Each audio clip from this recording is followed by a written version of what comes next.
you've forgotten that my intro is changed. Young James Boogie, you are crazy. Thank you. You keep the talk to him, and let's do it. Talk to him. What you got against Conway the Machine, my nigga? Why you say that? You got something against Conway the Machine. Well, how did he come up? Because that's Conway the Machine telling you to talk to him. You know what I'm talking about? Oh, no, I like the other one. Young James Boogie, you are crazy. I didn't know how to say it without saying. I didn't want to sound kind of way. I didn't want to say I like your wife better, but I do like your wife better than Conway the Machine. Gotcha. But I like what she did artistically better than what he did in that instance. But today on the 16 Shots podcast, the return of the original cast, we had a guest host last week, Chuck McFly, but back the original, the authentic Aaron Dove is back, and we have the world renowned. Why you start smiling? You know I'm talking about you. So you start the world renowned, the outspoken, the often imitated but never duplicated, the one that you will see. I'm prophesied. I'm a prophet. I'm going to prophetize upon you. You will see her on your national comedic venue and or viral and or internet platform. The one and only Misty VonB. Hey, how y'all doing out there? And bow. Turn up, bloop bloop. Lick a shot. Why I want to lick a shot, man? What? Oh. Because at first I thought it was like lick a shot. And then it's like, no, it's lick a shot. Because that's bow. I was like, most guys or people that lick a shot end up dying, man. You gotta lick the bullet. This, you lick a shot, it's over. It's no more partying after that. The Jamaicans say that, right? I'll just say people. Oh, they saying lick a shot like I'm gonna shoot you and I want you to lick the bullet. Maybe that mean they're gonna shoot you in the face. That's what I thought too. I don't know. Don't have no beef with no Jamaicans. So I can tell you. How are you, man? What do you think about Jamaica, man? I've been called Jamaican my whole life, and I just never really didn't really bother me. I didn't know what to think of it, Then I did my 23andMe, and they were like, a lot of people from your blood lineage ended up through slavery in Jamaica. So I literally am Jamaican, but not really Jamaican. Ain't that crazy? You're like a Jamaican. Whoa. Jamaican. That's Jamaican. I'm gonna use that. Don't play with me. Look. You been to Jamaica, Queens? I have I've been to Jamaica, Queens. I've been to Jamaica, the country. Yeah. I haven't been to Jamaica, the country. However, I have been to Jamaica, Queens. I feel like that's the closest I've gotten to being in Jamaica, Queens. The closest I've ever been to being in Jamaica was when I was really, really high and I was at the reggae spot. Yeah, I'm lying. I've been to Club Rhythms. That's probably the... Yeah, Club Rhythms also. Club Rhythms. Lick a shot. Jamaica is gorgeous. It's like, it reminds you of Africa. A lot of people don't know that West Africa is like a tropical rainforest. So you got like a lot of fruits and stuff that only grow, in the tropics, Right, them and Jamaica in the tropics. They got them brown things that grow only in Jamaica and West Africa. Real ass? Them brown things. Coconuts, bro. I'm talking about coconuts. Oh. Okay. I didn't know you talking about coconut, the calabash. I didn't know you talking about the run punty. I didn't know what you talking You're talking about natural acid. What they call the chick peel. What is the chick peel? The chick peel. You ever got caught in a porn loop? Like a porn loop. That's what I'm saying. You gotta elaborate. I watch a lot of porn, so You ever got caught like in a loop, like, okay, you add something or add somebody or look at something, and now you start getting random videos that are in the porn. Like normally your feed in whatever you do is a certain way, right? You add this random thing, or you watch this random thing, and now these other random things start popping up. Like, I ain't never had. Wait, you watch algorithm based porn? What do you do? No, I'm saying if you it could be okay. It could be anything. I'm just talking about porn right now. It could be teddy bears. You could be I'm cool with the porn. I just want to know, what are you using to watch porn where it's algorithm based, where you can just log on to your regularly scheduled porn site, and then they know like this is what Young James Boogie likes to watch. Well, the way I get caught up in porn rings normally is through Snapchat, through Is porn on Snapchat? Oh yeah, facts. Well, see, I don't fuck with Snapchat though. Okay. I really don't either. TikTok. Is porn on TikTok? And Twitter. No, I get now. Okay, now Twitter, yes, but there are like maybe a couple of people I follow. It's not like porn. It's more like thirst trapping nakedness. That's what I'm saying. Like, so TikTok is more like just the thirst traps. No, I'm saying like as far as Snapchat, you add one person, it'd be like Gloria V, and then like I ain't talked to you in months. I'm like, huh? And you just accept the friend. And now they can take you on a journey to their nakedness. I can't wait to take this off. What you get? And it'd be like 20. You're like, oh man. I feel like as a married nigga who already toes the line, I don't think Snapchat is good for me. Yeah, you might want to stay off that. But Snapchat to me, no. Information wise, I mean, really, okay. Let's be honest. All these things are time wasters. Of course, all of them time wasters. The most. Twitter, Facebook, Snapchat are probably the most informative to me. And Reddit. I fuck with Reddit. Reddit. I fools with Reddit. I've amassed a huge following on Reddit for some reason. I don't know how to get. I don't. Because I don't know how to be a presence on Reddit. I just go to Reddit and find articles and read them. Twitter, to be honest with you, the most I do on Twitter is post the pod. And then I go in everybody's tweets, and in the comments, I post the pod. So I just for like 30 minutes of my life, after I post the pod, I copy the link, and then I'm on Twitter. I'm hopping in everybody who I follow. All the if ESPN. You posting our shit in ESPN? Hell yeah, in the comments. That's why we ain't getting no love, man. Marketing is the main thing. You have to market like huge time. But what y'all talking about is not marketing. I'm sorry. I apologize. What y'all talking about is guerrilla marketing. Hey man, I go down to fucking Marlon Rory. I drop and they come. Hey man, that's fucked up. You a whole ass nigga, Ma. By the way, go listen to. You know what I'm saying? I hop in that boy Park's music shit. Hey man, JBP was fired this week. By the way, go listen to. Another way. That's guerrilla marketing. What I do, because I'm a good content creator, I think is I join a whole bunch of groups, and whenever they're talking about something, I'll have the perfect meme. I'll have like 5 memes locked in my phone. I'll post a meme and be like, follow me here. And that's what people do. Like, and people will follow you and people will tune in for you. That's like easy peasy, chitlin and squeezy. Join Facebook groups. Did you say chitlin and squeezy? I think she did. You said chitlin and squeezy? I think she did. That's the nastiest shit I've heard in my life. That is, because I don't fuck with chitlins. No, but she said chitlins and squeeze. So it means like squeezing chitlins. And so you essentially squeezing you're shit. Shit squitter. Yeah, you're a shit squitter. Squeeze. I ain't been able to talk all day, man. Man, nah, so tongue tied all day. Tongue tied. Now see, Boogie is better at the Facebook shit than me. We're a part of a couple of groups, and for some reason, I feel weird dropping our pod in other people's groups. Why not? I don't know. Just say things in those groups, and people will say, "Oh, I like what they're saying. Let me go to their page." So it's all about just being viewed. I ain't gonna lie. I have the innate ability. Like I'm just not a JB brag moment or anything.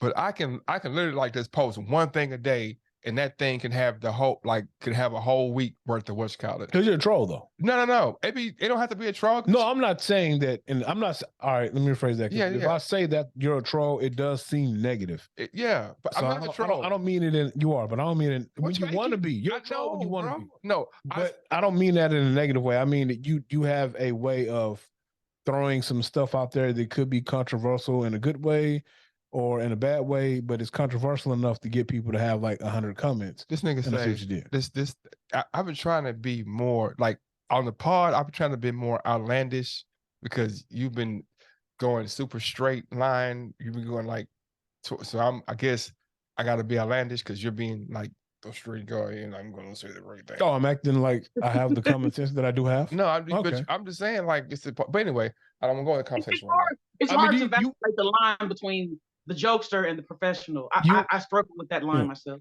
You want me to go back to call you a bitch ass nigga? Did you say batch date or bat? What'd you say? What word did you say just now? I ain't gonna tell what I thought she said. You said it's hard to what? It's hard to vacillate the line. Vacillate. Vacillate, yeah. See, bro. See, like that's one thing that he has not brought. The ding, bro. That was a staple of the show, man. Because you was dinging bullshit. Nah, but you got to take the good with the bad. You were dinging 1 and 2 syllable words. You got to take the good with the bad, man. Look, can Shaq shoot free throws? Yeah. Hell no, he couldn't shoot free throws. In practice, he could. He couldn't shoot them in the game.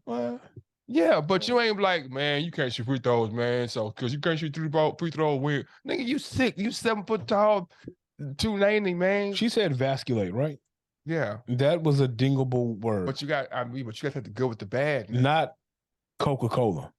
I've never dinged Coca-Cola. You gotta fool with the ding, the pig oink, oink, oink. Not you gotta Samsung. Fool with the buzz. You gotta fool with the the little Jamaican club sound. Man, you gotta have all those on lock. I forgot where I was going with the SoCon because I just got. I don't know what this button does. Excuse me. Hey, what you say, nigga? I got so infuriated just now with the loss of the ding. What were you talking about before I got to the dings? Hey, what you say, nigga? I don't know. What was talking about before dings? Vacillate. Oh, the line. Oh, I said I was gonna be more outlandish because you're going what you call it. But dang, man, I had a good comment too, man. Oh well. It'll come back to you. Come back. You're a genius.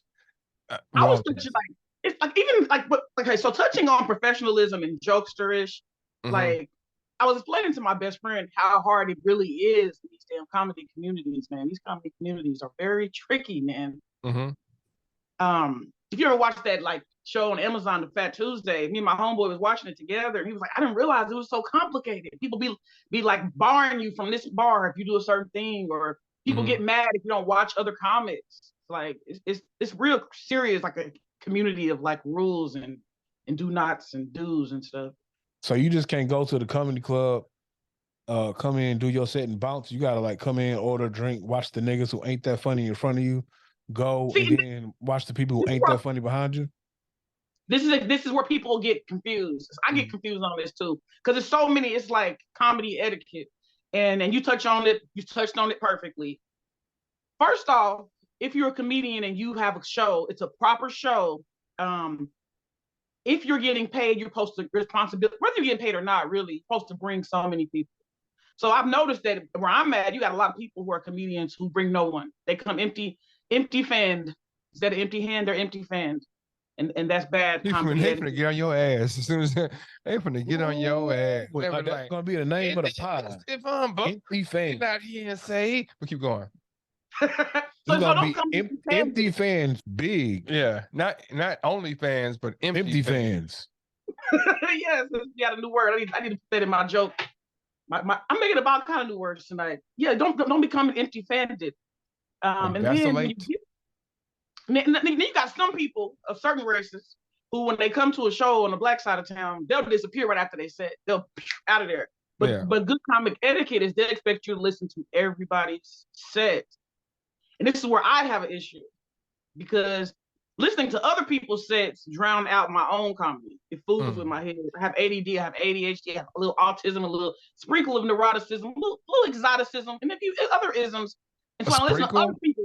A sprinkle of eroticism. I'm talking about, but I didn't. You did say eroticism, right? Yeah, but she said. When she said the sprinkle, that's when I was like, time out now. We're not a lying pod. We're not going to just throw it. We're being real with words right now. She's like, I got a sprinkle. I got a little sprinkle. Once she said eroticism, for me, listening to other comedians is a problem with me, because you got like certain things that'll happen when you listen to other comedians. Number one is some of the comedians will be racist. So I invited my homegirl to the spot, and then she listened to me, and then we sat to talk. And as we're talking, we're hearing racist jokes all in our ear. And she's looking at me. I'm getting little and shit. I'm feeling like Carlton Banks and shit. I'm looking like this. Are you still here? She's like, girl, I can't even hang. She's She's like, I can't even hang, girl. I'm like, I know I can't hang either, but it's poor. It's bad comedy etiquette if you leave early. I think racism in comedy, like comedy, her comics. I'm not a comic. You are. You a funny ass nigga. Stop. I could be clown ass nigga. I'm not gonna even respond to that, man. you did it. You said I was being too straight. I'm not. But I would say, comedy for comedians is the last open vestige of speech, right? So to say that a comic is racist is not being. You can't put a label on a comedian saying they're racist because they're not. Even if they are racist, they're still taking that thing that is not positive and putting a positive spin on it, making it funny. Well, not all of them are though. Just because they're making it funny, not all of them are funny. Not a positive spin though. But it's an art too. So it's just because there's women that think that A-Dub is gorgeous. There's women that think that JB is gorgeous. There are women that think that you're gorgeous. And then there's same women that might think the opposite of all three of us, right? So the opinion of funny or not is, like I might say, man, I think I'm funny. But I know people that be like, man, you ain't never did shit to make me laugh in your life. It's people I know that like that will tell me like, man, I don't think you that funny, bro. I think y'all people tell me that growing up, like you ain't really funny. Yeah, and it's cool. You know what I'm saying? I think that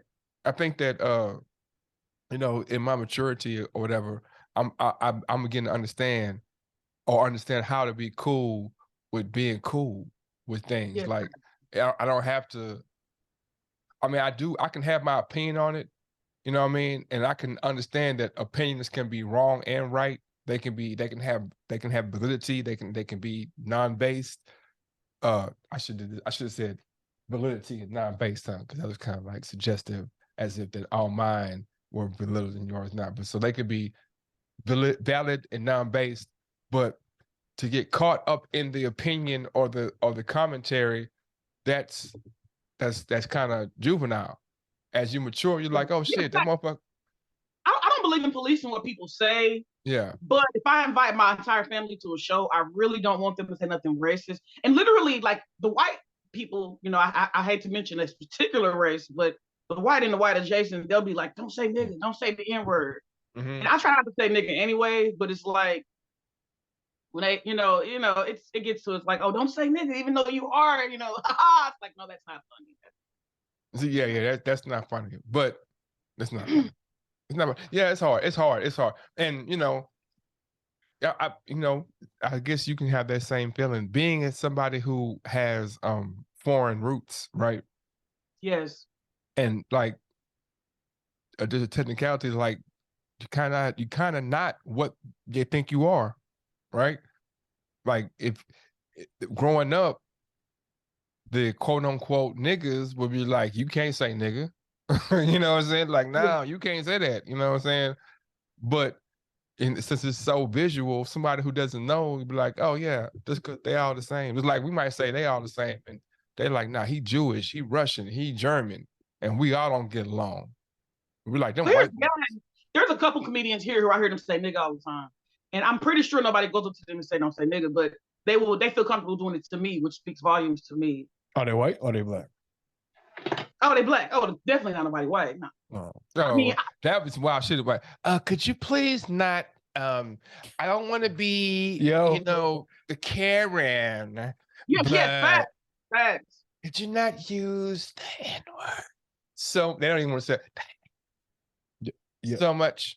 This might be off topic. When she first started doing her, like the gesture, she made the exact gesture you made. And when she first came up to me and started doing, I already knew what she was about to say. She asked you not to say nigga?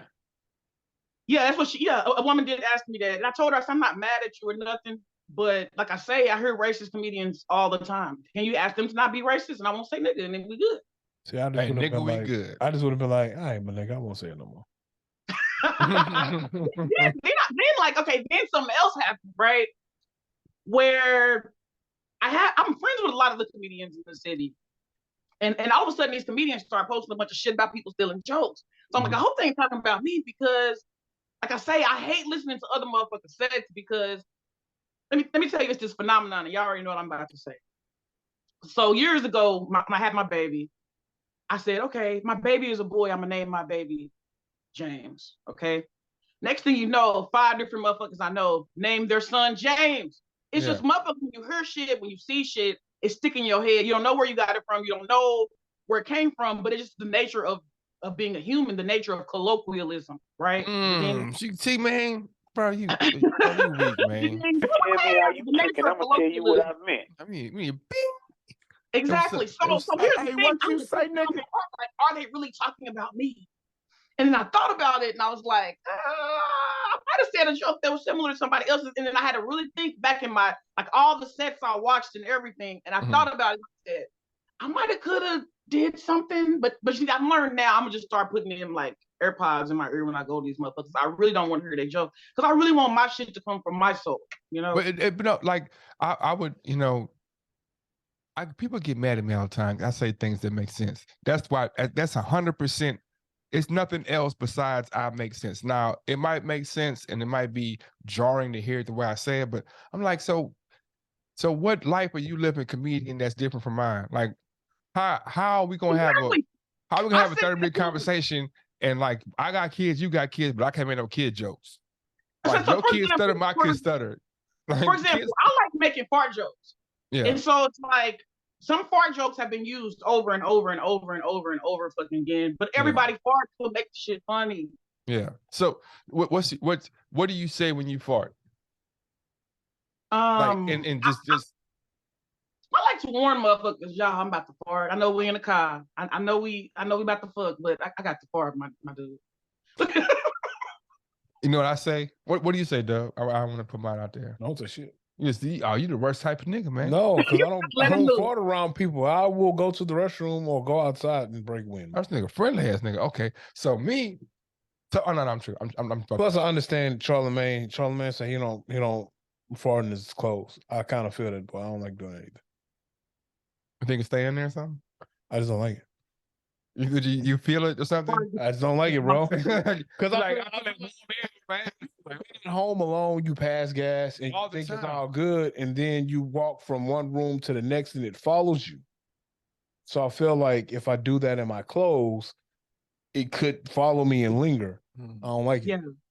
I don't know. I fart often and frequently when I can, but like I might say something like I'm king of being like, it's a frog. Look out for that frog. Be careful. It's my shoe.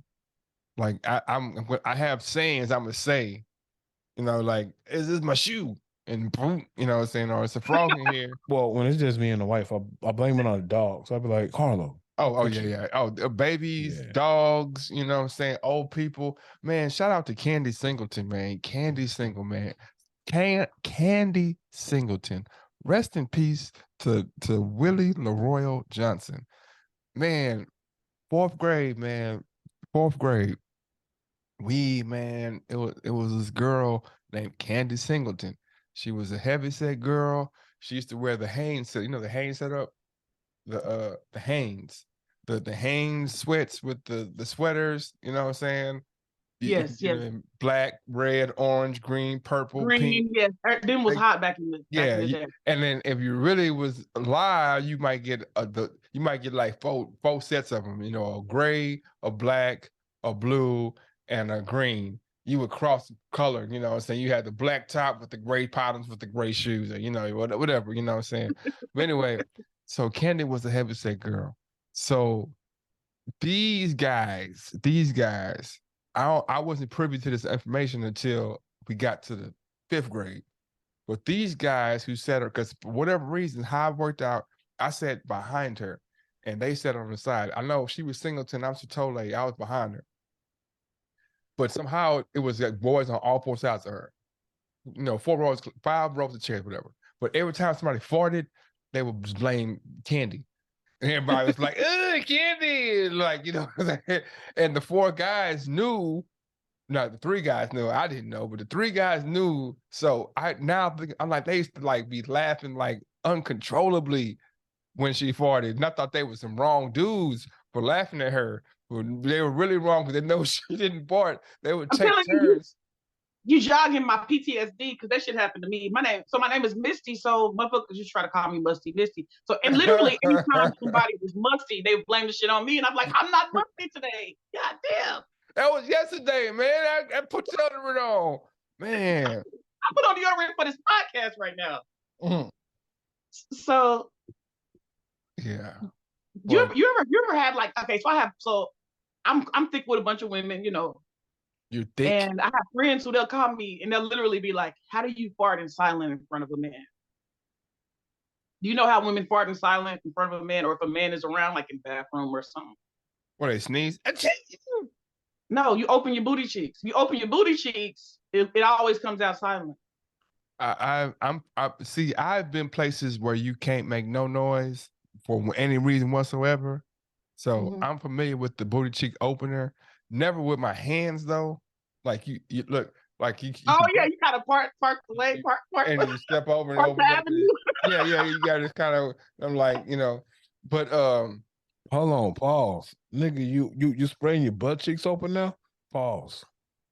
No, you're just angling your sphincter so it's not closed. Grown man spraying your butt cheeks out? No, I said with no hands. You can spread your butt cheeks out with no hands as a grown man? First off, super pause. No, first off, all I'm gonna say is, yo, you sitting to go to a weird space, but you're sitting too close to me with this. But I have a meatier backside than most men. So hey, pause, my guy. I got meaty back. I got booty, man. Hey, what you say, nigga? I got a big booty, man. Two things that we're not gonna do ever again in my living domicile. What? Is talk about your ass, one, and two, how meaty it is. Pause. I mean, save that for your OnlyFans pod. Why is my booty being meaty a pause? Pause, nigga. How? Paul, you need too close to my knee for you to be talking about how thick you are. I did not say. You reminded me of you just reminded me that if motherfuckers start doing this, you need to shake the spot because it's about to rip. And he be doing that shit sometimes. Now, you know what I'm saying? I ain't never bought it. Like I'm bro. What, you just practicing spraying your butt cheeks over to something? No, but sometimes my sciatic muscle, and I got like, man, you know what I'm saying? I gotta adjust. But yeah, we get arthritis. We get arthritis. Yeah, man, you got the same habits of a bad bitch. Oh, you do. He took it there. But the fart jokes get really real. Then there's like the safe jokes. Man, they used to blame it on Candy Singleton, bro. And man, oh my God. And it's like, that's how racist and profilish, like, you know what? I'm gonna go somewhere. You need to do like a 2-minute vlog one day of Candy Singleton. Where is she now? I'm trying to find her. She might be bad too, bro. I'm not gonna. Anyway, look, man. If you think about it, like racism is some bullshit. But the most racist people sometimes be the people that will claim they being racially like. The microaggressors. They try to be. No, but people will be like, man, they being racist, and no.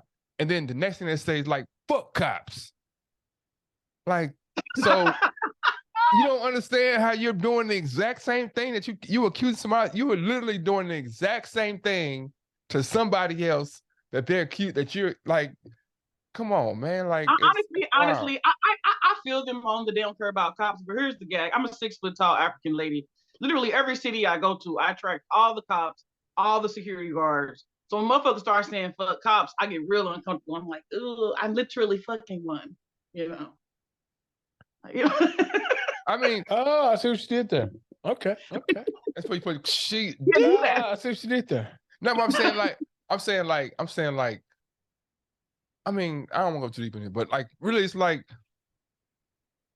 I've never said like the same exact person that's gonna say fuck the cops when they get robbed are gonna do what? Call the police. Facts. That's crazy. Like, it's just, man. I need to find maybe a new they word. should clarify it and say "fuck crooked cops." Maybe, yeah, maybe, but it's crooked people. Like the same person that they say "fuck the cops," she on their taxes. Like literally, will go to the tax lady and be like, "How can I get some loops to get some more money?" It's only crooked when it's against you, but in actuality, you man, shit crazy, man. Yes, E equals MC squared, motherfucker. Relativity. Yeah, the red line is only red to the red person. Message. We ain't land on Plymouth Rock. Plymouth Rock landing on us, man. Okay, so I had a fight. When's the last time you had a fight with an animal? What? When is the last time you had a fight with an animal? I don't fight animals. When's the last time you had a fight with an animal? I used to have a dog. She was a pit bull. You know, she was a queen. I'm a queen. We fought all the time. I almost had a fight, and I had to go back and remember this time when it's possum. It's a possum. It's possum. Possums are the devil. Possums are like they're like big rats with uglier, nastier faces, right? You ever try to get a possum out of a corner? Or out of, you ever had that situation? You never had to get a possum out of a corner? Where the fuck you be at when this shit happens to you? In Houston, nigga. How do you know? Houston has a shitload of possums. There's no place you can go in Houston that doesn't have possums. You've been playing Ninja Turtle on the weekends. My nigga, I've left here several times and seen possums right there across the street, man. You might have. I am not saying that you haven't Real saw talk, when I used to do Uber, I would see so many possums, raccoons, deers, rats everywhere. In the hearts of Houston, bro. I'm gonna keep it a buck. Outside of them niggas, outside of them niggas like off Lil York or in Sunnyside who actually will sell you possum to cook. Yeah.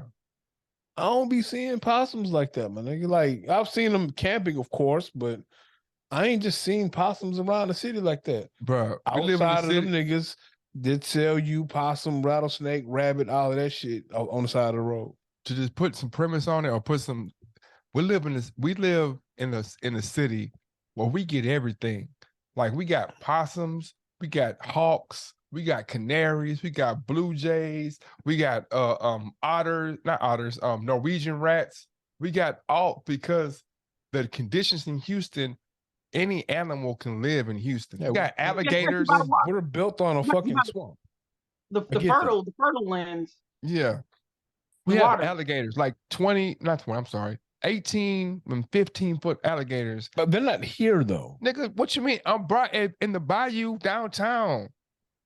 I'm saying I haven't seen an alligator ever in my life roaming around where I stay. Now, I know they have alligators out and around in Clear Lake and Pearland and places like that. Bro, they had, I'm pretty sure it rained downtown. When it flooded, the alligator was, probably on Smith Street. I get that. That's what I'm saying.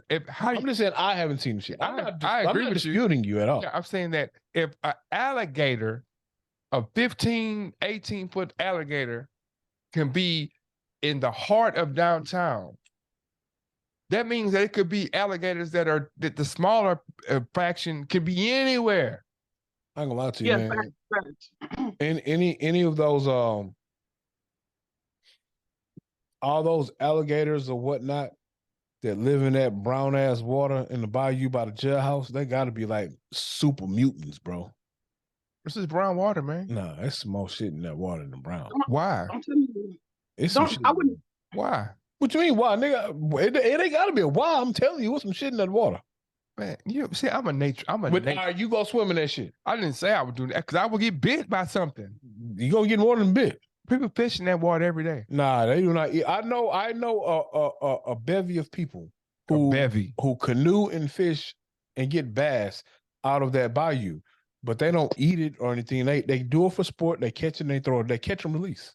But how many homeless people do you hang out with? That's the question, man. I don't hang out with no homeless people. How many do you know personally? I told you people I know who canoe and fish for sport. And then they have a Houston has a tremendous, these all words, Tremendous is not dingleable. Tremendous. Nigga, that's 3 syllables. Tremendous is not a dingleable. How many times you said tremendous in a day?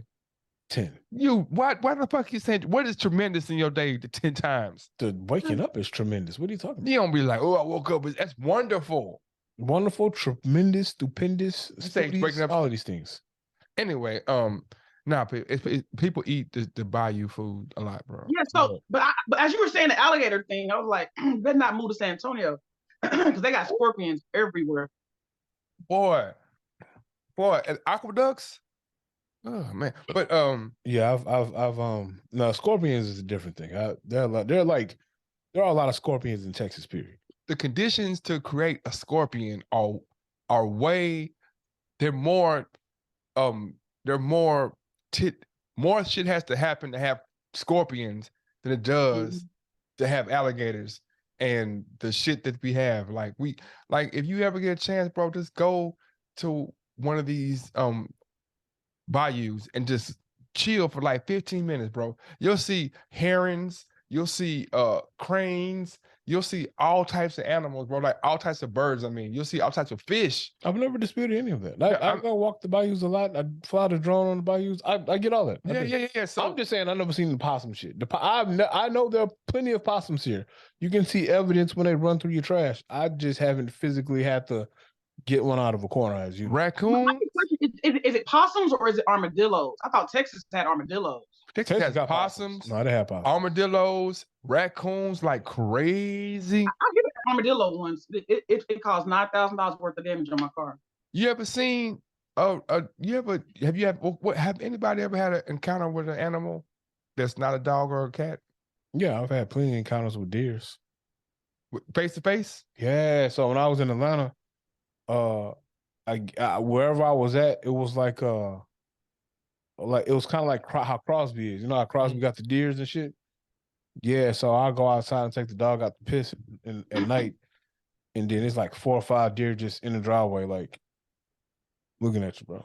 Deers will beat your ass. Yeah, I ain't fuck with them, bro. I see rabbits every day. Here in Tulsa, I live off Black Wall Street.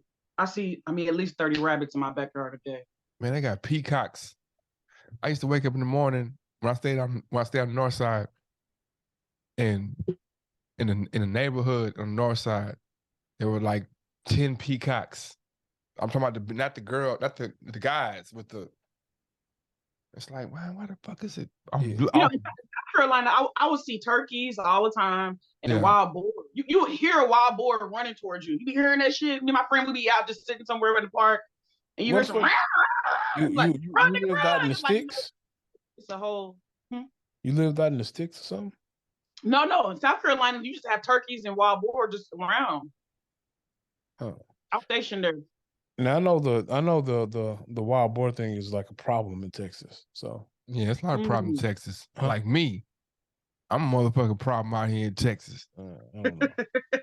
Motherfucking problem. It's like a whole llama reservation in the middle of Atlanta.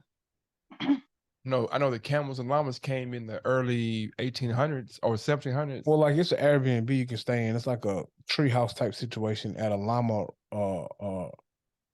situation. You trust llamas? Huh? You trust llamas?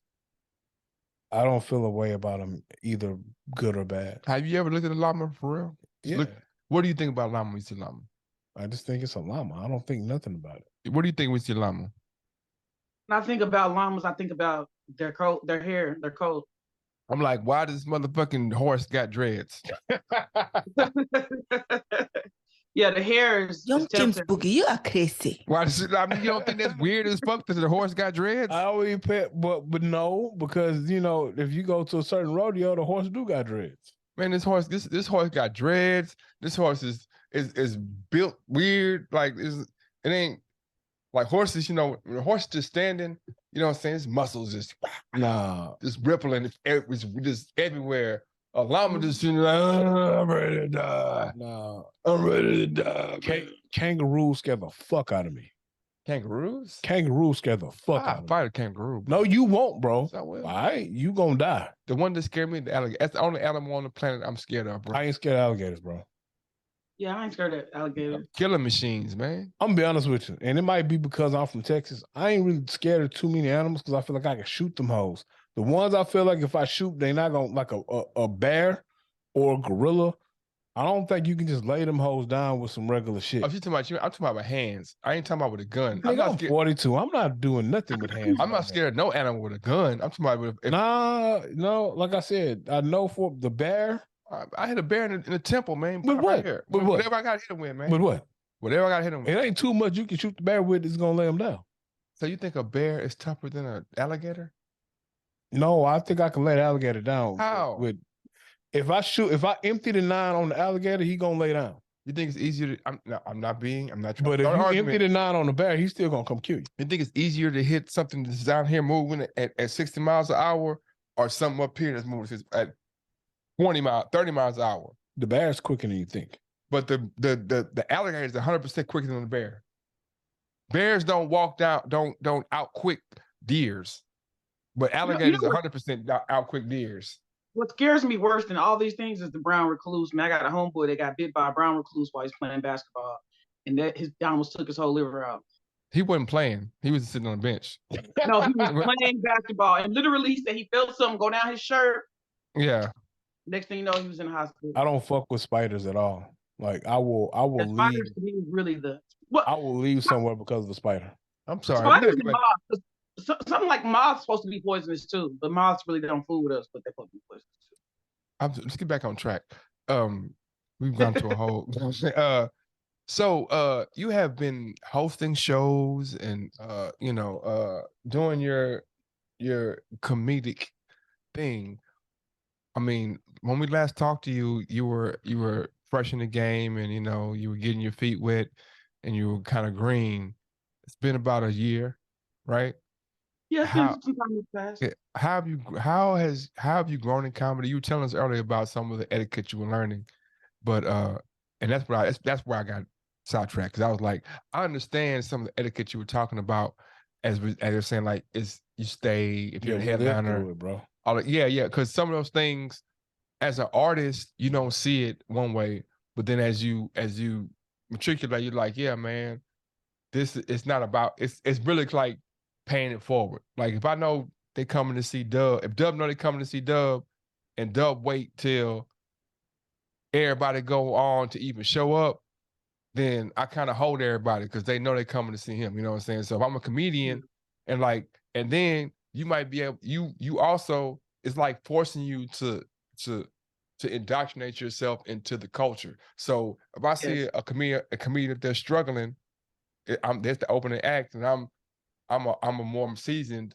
and they jokes is like just a tad off. You could be like, oh man, if you did XYZ, and that's not character, but you're building a link and also helping grow the culture. So I understand. The order of the comedians matter, but also another thing that matter is a white crowd or a black crowd. Black crowds are a lot meaner. They'll heckle you, but the white crowds will heckle you too in like a different way.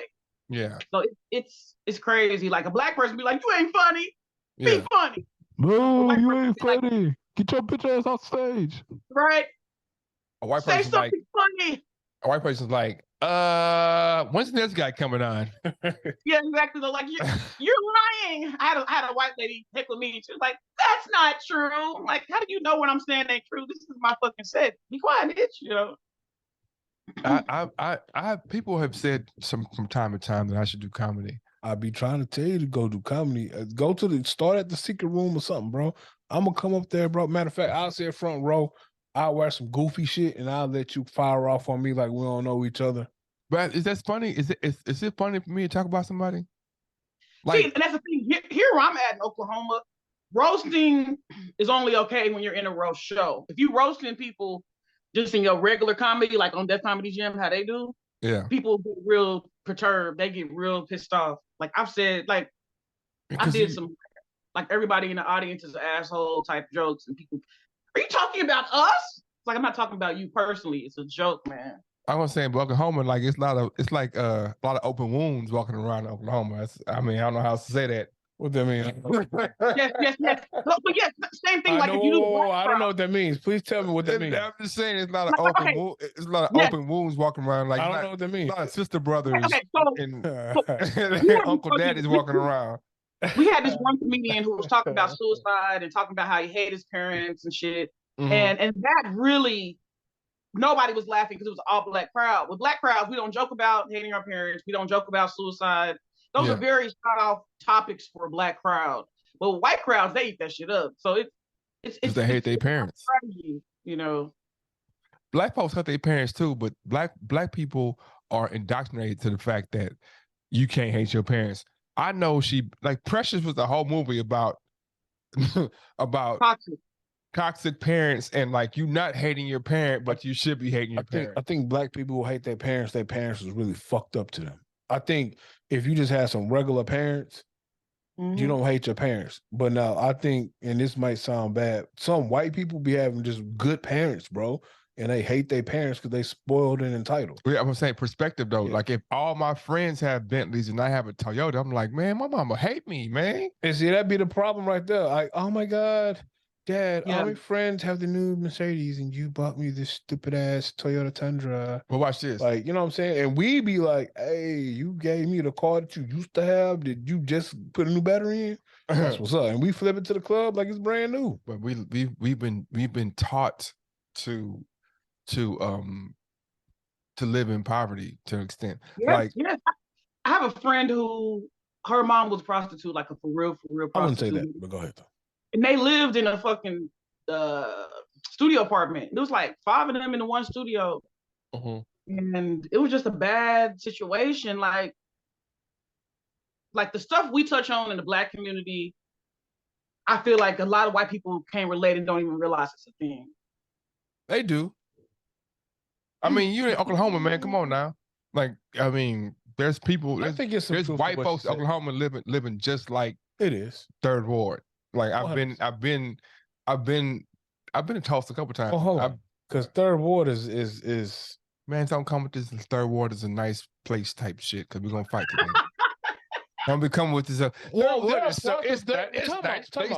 It's Sugar Hill. You mean to tell me that like growing up, there were areas of Third Ward that was considered the Black River Oaks? Where was it at? Name that spot. In Third Ward? No, where?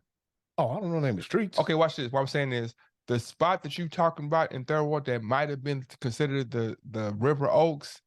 It was considered that in the 60s, in the 70s, not in the 80s, 100% not in the 80s. Bro, in the 80s and the 90s, well, I can't speak about the early 80s, but I vividly remember late 80s, early 90s going through there, and it was nice. At one point, in Third Ward, nigga, the entirety of Third Ward wasn't cracked out, bro. The entirety, nothing is cracked out. I think so. Don't act like the entire neighborhood was just that bad. That's not what I said. But I simply said that there were parts of Third Ward that were nice. Of course, there are parts of Third Ward that were bad as well. I'm just saying there were parts of Third Ward that were considered the Black River Oaks. But I'm saying that what the part that you might be saying was considered the Black River Oaks was not in. It was on the outskirts of the area, and on top of that, that's like saying like, oh yeah, there are KKK members that don't kill Black people. Like nothing is always only this. That's what I'm saying. That's what I'm saying. It's but balance. Generally speaking, if you go through the physical demographic of the neighborhood and look at the income, the socioeconomic, makeup of the neighborhood, like you can't with the clear conscience be like, oh man, yeah, like they were trying to close Yates. Like you can't deny the facts. They were trying to close the high school in Third Ward because it's like, no, this shit is not doing nothing. The enrollment went from a 5A school to a 3A school in less than 5 years. That's telling you that the people who live in this neighborhood are not only not coming to school, but they're not going nowhere else either. It's all they're not like this. And also Houston doesn't have zoning. So yeah, I can have $1 million house, but I can go to the next street and it could be a whole row, a whole neighborhood full of nothingness. I'm not debating any of that. So that $1 million house leverage against that nothingness, the median comes to be 40,000, 50,000. I'm not debating, but you have that 25 families that are living at the million, and you have 70 or 150 families living at the below poverty. I'm not debating any of that. So what I'm saying I think it's all hoods though. I think all hoods have like a nice part, or like a couple of houses that's like rich motherfucking houses in the middle of the hood. That's crazy. Which makes sense because somebody thought they so. See, I'm gonna be honest with you. I've experienced like 3 different parts of Third Ward. I've been to the part where they claim was, the River Oaks for black folks. And then I've actually had family who stayed in duplexes in Third Ward. It was actually nice. And I've also known people who stay close to the bottoms. Now, I don't know if the bottoms are technically Third Ward. Like we've had partners live in the CUNY homes. Yeah. Keep going. I get it. Now, I don't know if the bottoms is the bottoms considered 100% Third Ward, yeah. Okay. Now that shit I get. You know what I'm saying? Where my cousin and my aunts and uncles lived in Third Ward when they landed in Houston. It was the duplex. It was nice. It wasn't bad. Like, yeah, it was niggas on the block, but it was still clean and nice. It wasn't the bottoms, and it wasn't, the quote unquote Black River Oaks. It was, to me, Third Ward was nicer than Fourth Ward. And I've experienced Fourth Ward because my mama from Fourth Ward, her people's from Fourth Ward. I've experienced both. To me, Third Ward was a little bit nicer than Fourth Ward. I would just say that that's just a personal experience. It is. I'm not saying you're wrong or right. I have to live with that. Yeah, but yeah. I just think that, like, just like Tulsa, at one point, Third Ward was, at one point, I hate to do the Houston history thing, but at one point, there was only 2 places where black people could prosper. Of course. Third Ward, Fifth Ward. Yes. Or even, not even that. Third Ward, Independence Heights was the first black city in the South. Independence Heights, that's North Side, I-10 in South Main, or in Maine, right? North Maine. Then it skip to the 60s, the 60s, 70s. There's only 2 black high schools in Houston, Wheatley and Yates. That's Fifth Ward, Third Ward, right? Or the Yates, yes. Yeah. 100% I know.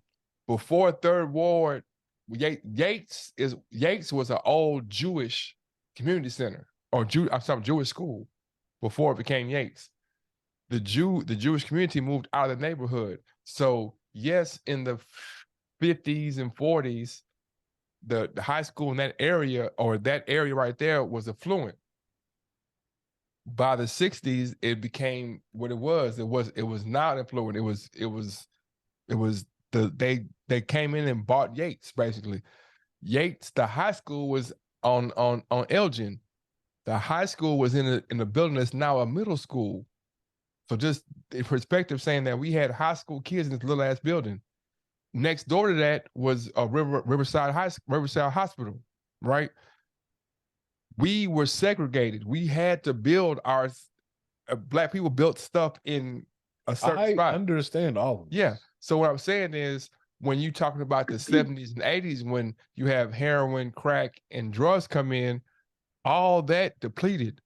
On top of that, the area that was affluent on Alameda, because Alameda was the pipeline to downtown when they built 288, now I don't have to go through Alameda to get to downtown. So all the businesses that were flourishing from customers coming through, I'm not coming there anymore. I can go straight from downtown to out where I'm going, or I can go. So all these different factors, and these are not factors that come in randomly. This is city planning. They plan this. They understand XYZ. They understood that in 2020 that Third Ward was going to be a right place. This is like in Tulsa. They understood that Black Wall Street is this. So we finna fuck this off and let this shit matriculate and be fucked up for 20 years, because we don't have a 10-year plan. We have a 100-year plan. So the neighborhoods like Herm, Clark, like Sunnyside, those are all Jewish communities, all of them. I know that. Yeah. And the people moved out with the whatchamacallit, and when it's a depleted, even though the people moved out, the owners still stayed Jewish. And so they're like, well, we'll rent to XYZ, we'll rent to them, but we're not gonna have the same, we don't have the same care for the property.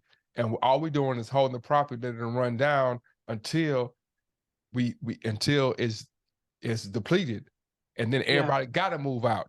And now we come back and okay, well, this area right here, it's adjacent to that. We can build it up a little. We put in a little money because we made straight profit for the last 50 years, or maybe 80 years. My kids, we finna come build on top of that. Like it's strategic. You touched on something earlier, man, and when you said it, okay, I was thinking about. I went to the 420 Fest in Kansas City last week, man. And I invited. I don't know what I was thinking. I invited two platonics. And why then are you such a player, man? You didn't have people at the whole part. The whole part, right? I stopped because when I used to do the dub, I don't want to get people in trouble with their political connects. Who, me? So I didn't say you. Okay, anybody. I just said anybody. Okay, keep going. So I stopped playing dub games. But this like the fourth time she didn't put it out there. I'm gonna make it though. Okay, so I invited two platonics, one around the 50-ish age group and one around our age group. Got your little sugar daddy out there, sugar daddy. Just platonics, right? And so for my 50-year-old homie, let's call him Boss. So Boss. Time. Whoa. Time. I'm gonna let you cook. Let me ask you a question. Important question. Was this a sponsored trip or did everyone pay their own way? This was a so the fee to get into 420 Fest is $70. I happenstance upon 3 free tickets. And you ain't called me? So nigga, because you didn't hear what she said. The sugar daddy went with her and then the nigga her age went with her. So no, he not my sugar daddy, but okay. So the sugar daddy was there to pay for everything, and then he might see this, and you might like the nigga pay for everything. The nigga who, but you're making some good points. The nigga who was her age was the put in. And just so happened to when my age was unemployed. He's definitely there for dick then. Yes. I think both came with dick fully in hand, right? Yeah. I didn't anticipate this. But hold on, the story is getting better now. Okay, I'm gonna tell your story now. I didn't anticipate this shit, right? And I'm gonna start telling this story on my stand-up, but I didn't anticipate this shit. We get to the shit. It's like Wiz Khalifa, Burna, Smoke. These are all the people performing. Smoke. There's Joy Badass. So it's like that flow. The skateboarder. Stop. Joey Badass still rapping. I thought he was exclusively an actor now. Joey Badass gave a cool ass. He was nice. Stop, freeze. Just don't forget what don't forget where you at. You're telling the story about you had the sugar daddy and your platonics, whatever. But Burner Boy. No. Oh, just Burner. Burner. Do you know any Burner songs? No, not Burner. No. Do you know any Burner songs? Not one. But have you ever? But you know a Burner, right? Yes, he's the one who came up with the cookies. Is that what you're talking about? Yeah, but have you ever get a Burner album? Do you know like everybody is on Burner? Like it'd be crazy collaborations. It'd be like Rick Ross and T-Pain. It'd be like you name it. Yeah. Burner got a song with Russ, Jadakiss. I mean, he got crazy, man. Burner be having crazy. Okay. We're gonna check out Burner. Can we get back to the story of how she handled these two? But I feel you. But that's important, though. That's important. It's very important. It's important later. Let her cook. No, I need to hear. She gonna cook. She gonna cook. I'm trying to hear how she avoided the train. That's what I'm saying.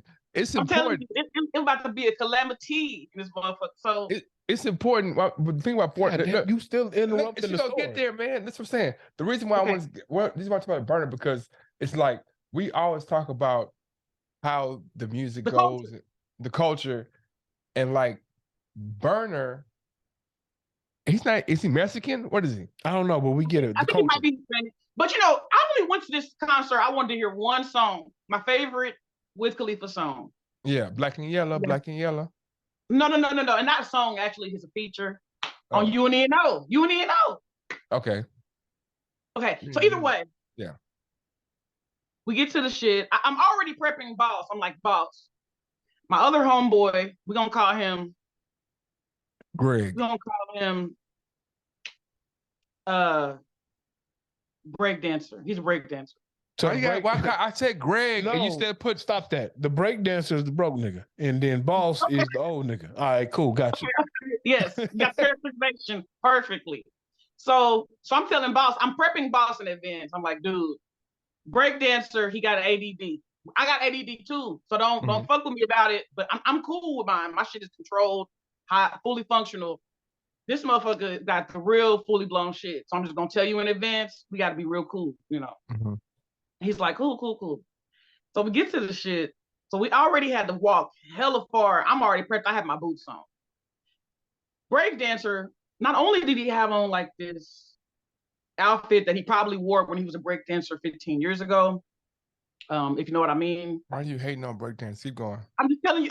I'm just laying out the scenario like something. And so we're walking. You know, we walk to the shit. We late. And it's like 80,000. They said they anticipated 80,000 people to show up to this, right? At $70 a ticket. So my first thought, I'm looking around like, ain't no hood niggas here, not one. Like I don't see nobody smoking Black and Milds. I don't see any of them people. I see people in like matching outfits, you know, regalia. You know, it was nice. So we get up there, and I guess breakdancer didn't bring a dime. He didn't bring a dime. He didn't bring no smoke, no nothing. It's free smoke. We thought it was 420. Like it's. I would think if I went to the 420 fest, paid $70 to get in, I would hope it came with at least like a complimentary, like a blunt or two, like gram or something. No, they had it on the news. You cannot get weed here. There will be no weed sales here. It had to be weed at the 420 fest. You had to call a special number to get it delivered, and they charged you an upcharge. Mind you, one pre-roll, I paid $25 for one pre-roll in Missouri. I could have paid $7 for the same pre-roll in Oklahoma. You said 125 or 25? 25 for one, a dip pre-roll. I was gonna say 125 for a pre-roll. That's man, but it happened for the whole week. 25 for a pre-roll, and a regular pre-roll was like 15. A regular pre-roll here is $5 under in Oklahoma. So they give you a little bit of the landscape. I don't. Can you feel about 3 for 10? I'm just asking. I don't know. I ain't bought nobody like. Stop. You going on? Yeah, so yeah. Okay. Anyway, get back to we get to the fucking shit, and I guess so breakdancer, he's kind of broke. I forgot that he was unemployed like that. He had a master's degree, everything. But he got ADD, so when he gets jobs, it's hard. You know, we know how it goes in the workplace. So I'm happy we finally made it to the shit. You know, Joy Badass is on. He's doing some soft rap lullaby that everybody loves, and the whole crowd is like sleepy because they're all high. You know. Yeah. So it wasn't really hype. Yeah, everybody's just like this. You know. And so even he probably doing the song for the XXX song where he doing the RIP to XXX or whatever. All right, cool. RIPX. Go ahead. So either way, breakdancer, he's like, I need some water. You know, he's like, I need some water. Yeah. He had on like this tight outfit. It was like so tight. I'm like, dude, you had to wear that when he was like 20. How tall is he? Like, he's like 6'2". How heavy is he? I need some water like a code word for the box. He trying to get you to go early to get the box. I thought he was just thirsty, right? But then I kept telling myself like he probably on psych meds, right? Because I'm familiar with the psychotropics. Psychotropics. So first I know, right? So then he goes, well, I ain't really smoking. I'm trying to turn a new leaf. And I said, oh, you ain't smoking. Like he literally tells me, even in the car, he's like, I stopped smoking. Like he's not smoking at all. Yeah. I already had like 3 pre-rolls in the back pocket. But he gave them back to me. So I was like, okay. 420 festival, but he ain't smoking. Yeah. He ain't smoked. So then he goes, I'm getting hot, man. I need some water. I said, okay, so I'll get in line and get some water. So the lines are like ultra long, thousands of people. Yeah. Then there's like the merch line. The merch line has like close to nobody in the merch line. Of course. So I'm like, okay, we can go to the merch line and get a bottle. The little water truck's over here. I'm trying to explain it to him, right? He's walking behind shit you ain't supposed to walk behind. All of a sudden, I see his face start sweating, like he like balls of sweat or whatever. And then he starts doing this shit. And I don't know what's going on. I'm like, you all right? You all right? I'm screaming his name. Hey, you all right? Next thing, don't say my name. After me. No, don't say my name. He's trying to get free drinks. He's trying to get to the hospital tent so he can get free drinks and free food. And I had forgot, we've been friends for years, that he told me when he hang out with his white friends, he does this all the time. Because he has like a tiny lister situation in the eyeballs. So when he does stuff like that, people take it very seriously. Oh man. I started losing it. I'm like, this eyeball gonna explode. That's because you were high. You know, I'm high as a motherfucker, right? Yeah. So he starts doing this. He's going to the ground with it. He's doing like a snake dance with it. Like he's going into a full-on Southern Baptist church conniption. Yeah. Okay. Yeah. And everybody's looking. And I'm sitting here fly as a motherfucker. I got my old school like members only looking jacket on. I'm sitting trying to be cute. It's fine, motherfuckers walking by. I'm trying to be cute, smoke a little bit. I'm like, members only. I'm a grown ass 6'2" man sitting on the ground, like embarrassing the shit out of everybody. So finally we get the water. I go back to Boss and I text Boss. I'm like, dude, he had a whole episode. So now we really. Whoa. Where did you leave Boss at? Boss went with y'all? Whoa. Where did you leave him at? Boss is like, so then next thing you know, Breakdancer is like, when are we leaving? Like 4 songs in, 5 songs in, he's like, when are we leaving? What are you trying to eat? I know this is passive aggressive before I'm ready to go. Yeah.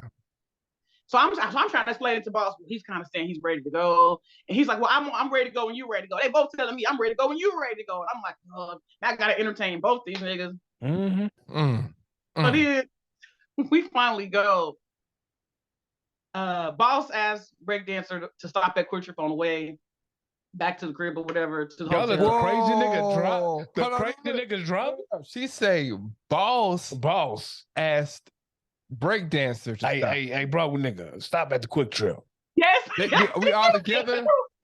I'm trying to get away from Breakdancer. Yeah, bro. Right? You didn't know. This is a throuple going. She's in a throuple. I'm in the throuple full on right now. And okay, so we pulled up to the Quick Trip, right? This motherfucker does a full 360 in front of the Quick Trip door and parks, parallel to the fucking building. Yeah.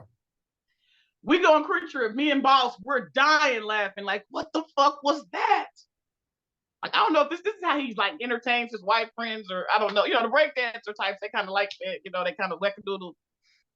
So that means she has more than one breakdancer. She knows how to get down. I'm still trying to figure out how she avoided the train. The catastrophe, right? So I really think that Breakdancer was trying to leave early so he could try to make with me. He was. And then you got Boss too, who was also trying to make with me. 100%. So, but mind you, I told both of these guys in advance, I'm trying to fuck with somebody new. Act the motherfucking shit. Means nothing.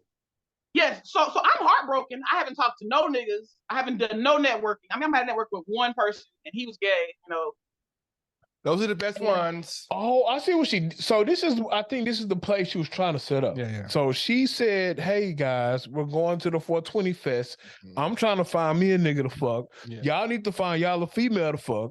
And we all can be fucking. But old school and new school that ain't got no money, they both said, I'm gonna fuck you. Because we going with some for show. See, we go, because y'all went out of town, right? Yeah. Yeah. And both of their minds, she said she gonna get her nigga out there, but we got a chance. Because we the for show dick. And we the for show penis in the situation. But the problem is you are the lone female with 2 dudes who think they the for show penis. Also, she now I'm assuming, but I think I'm in the right ballpark. She was like, we can all be in the same situation fucking. We can all be fucking together. It's just not y'all both not fucking me. That's what she thought. Yes. But so at some point, a lot of combinations of fucks. Yeah. As long as not all towards me. Nah. Yeah. But as you forgot, you didn't know that at some point, Boss Man and Breakdancer had a conversation and they discussed, well, are you gonna fuck or I'm gonna fuck? I don't know if they had a conversation. Let me tell you what happened. So we get to the hotel, right? And me and Boss in this double room, right? Because I can trust Boss a little more. He's older, he's more mature. Mind you, Boss tells me on the trip, and not only is he married, he also has a woman. another woman outside of the marriage. Boss so I'm like, boss got good thing or He's sugar daddy. He got good money. Hold on. What boss look like? How boss is boss put together right, or is boss? Boss is not a bad looking guy, you know. Okay, all right. But his bank account is nice looking too, huh? Breakdancer's not bad for what he's working with. He's not bad at all. He actually has a huge following online, I think, you know. That's a bank account though. Oh, bank account. Boss, he ain't balling, you know. You fucking over. She ain't finna had no dick in. You can't be married with a mistress and broke. But look, she all her side dick gonna be out the way after this interview. They're gonna be like, in fact, I ain't gonna even post you. I ain't gonna. Right? Because it brought me back to full circle to what you had said earlier, James, and you were saying that a lot of the people in the hood that just disappeared, right? They don't exist. Yeah. Right. So we get back to the hotel. Boss is cussing me out like, I can't believe y'all both crazy. Me and ADD. I'm like, well, hold on, homie. Don't make me like conniption crazy. I ain't that kind of crazy. Yeah, I'm crazy, but I'm not that kind of crazy.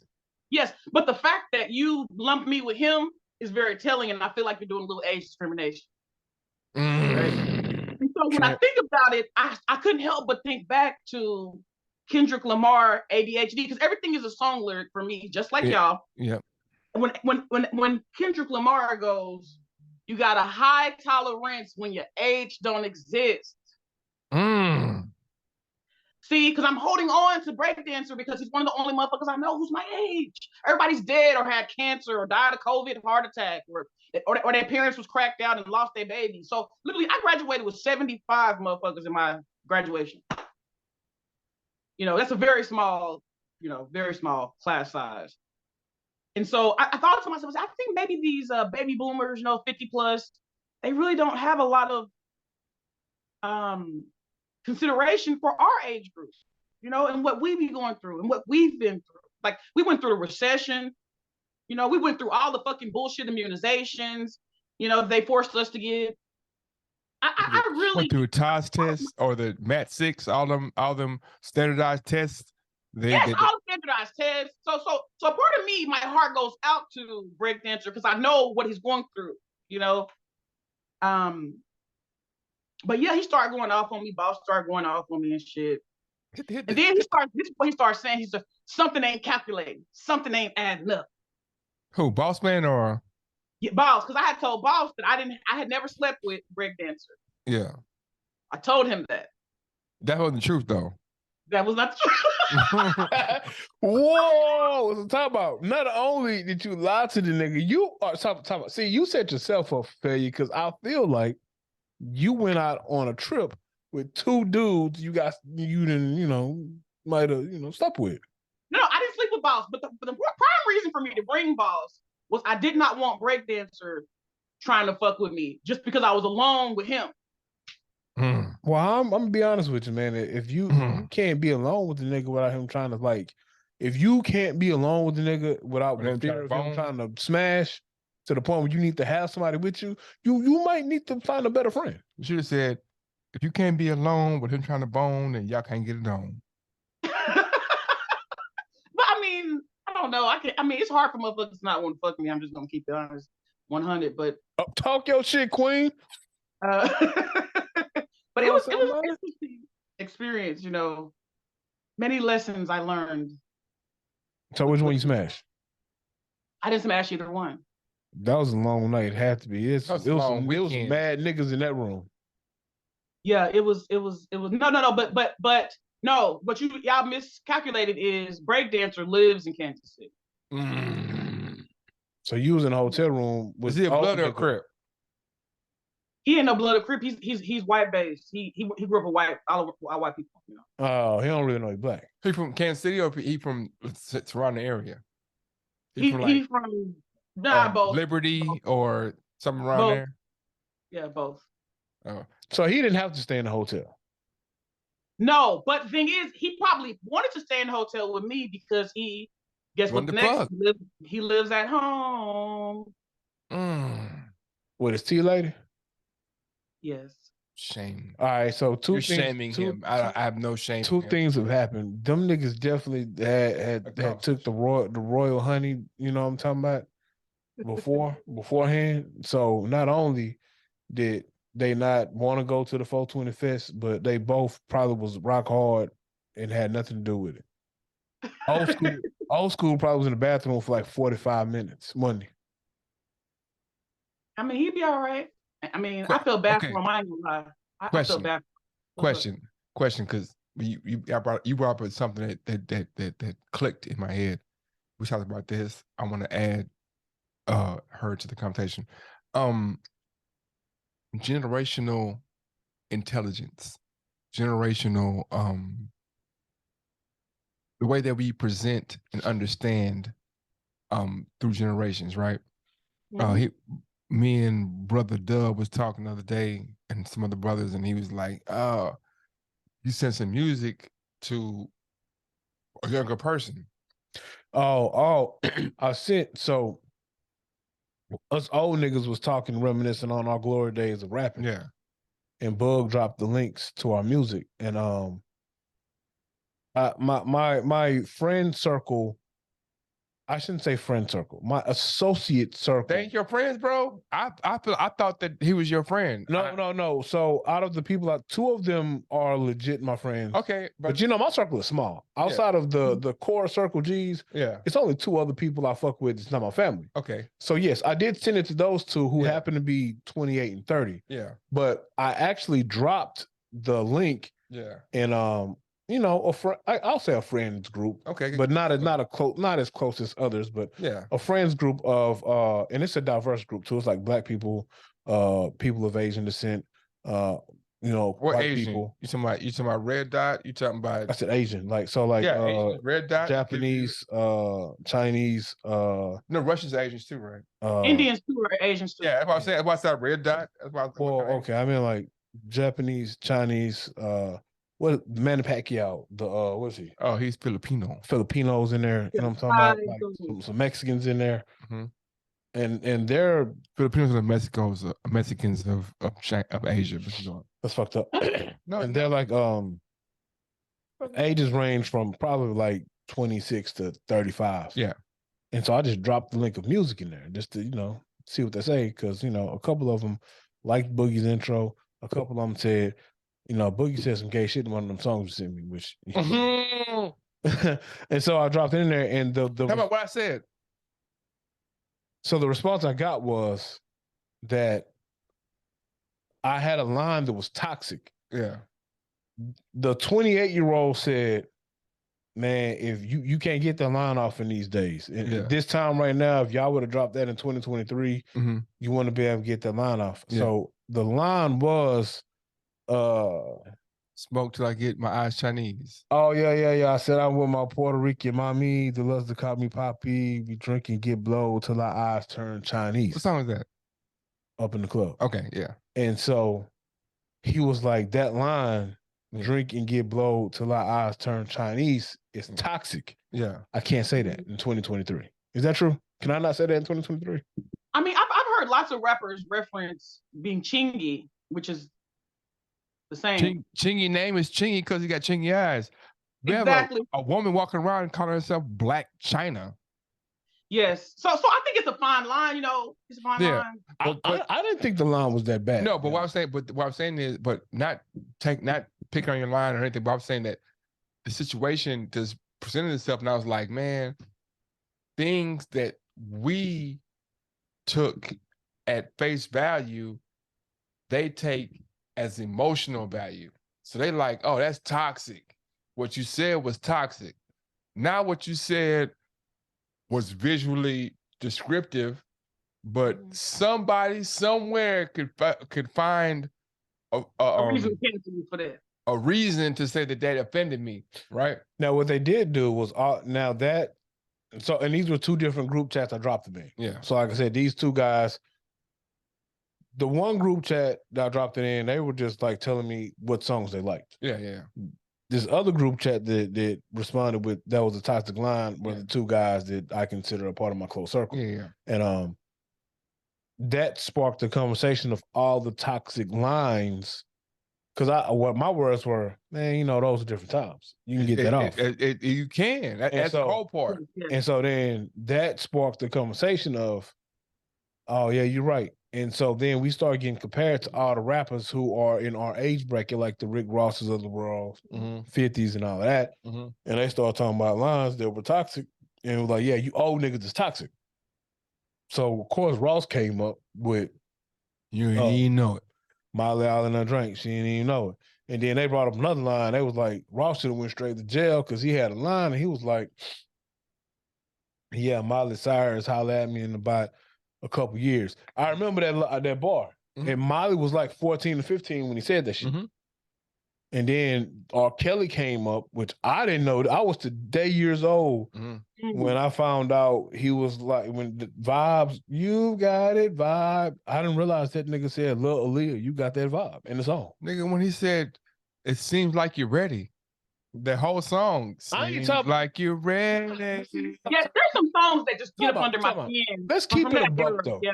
Let's keep it a buck. Yeah. When Kels was Kels and was coming out, when Seems Like You're Ready was new music for us, and we were singing Seems Like You're Ready, we was singing it because we thought he was talking to the young lady his age. No, we didn't, bro. No, we did. How? But the song, I didn't know R. Kelly was talking about young ladies until he got in trouble pissing on the 15-year-old. And by that time, I was an adult. What you mean? But Aaliyah album was called Age Ain't Number the Number. Nigga, I was 16. That's what I'm saying. You know, Seems Like You're Ready came from the Key Sweat. You may be young, but you're ready. You're ready. Yeah. All them old niggas was singing. Look, but what I'm saying is, it's not toxic. It's not toxic, right? Toxic is a term they created, but really what it was, like, to just keep it a buck, a bean, 4,000. How was Mary when she had Jesus? For the Bible, right? So I mean, what I'm saying is I honestly got married at like 15. No, but I'm saying with the norm at certain times was something different. So that, like, we can go back on this and look. What I always said. You're playing the devil's advocate. No. I'm being real. Like I always said, the worst part about Bill Cosby's trial is you had 22 and 25-year-olds telling a 60-year-old, like, judging him. Like, nah, you can't take your mind frame of how the world works is 25 years old, right? In 1959, I could be like, hey, we can go to the store and get a Coke, and the Coke could have cocaine. Not 1909, right? I can go to get a Coke, and the Coke had cocaine in it, right? That was normal. So now that I know better in 1930, I can't go back and be like, man, you fucked up in 1909. How am I judge you by some shit that was the normality?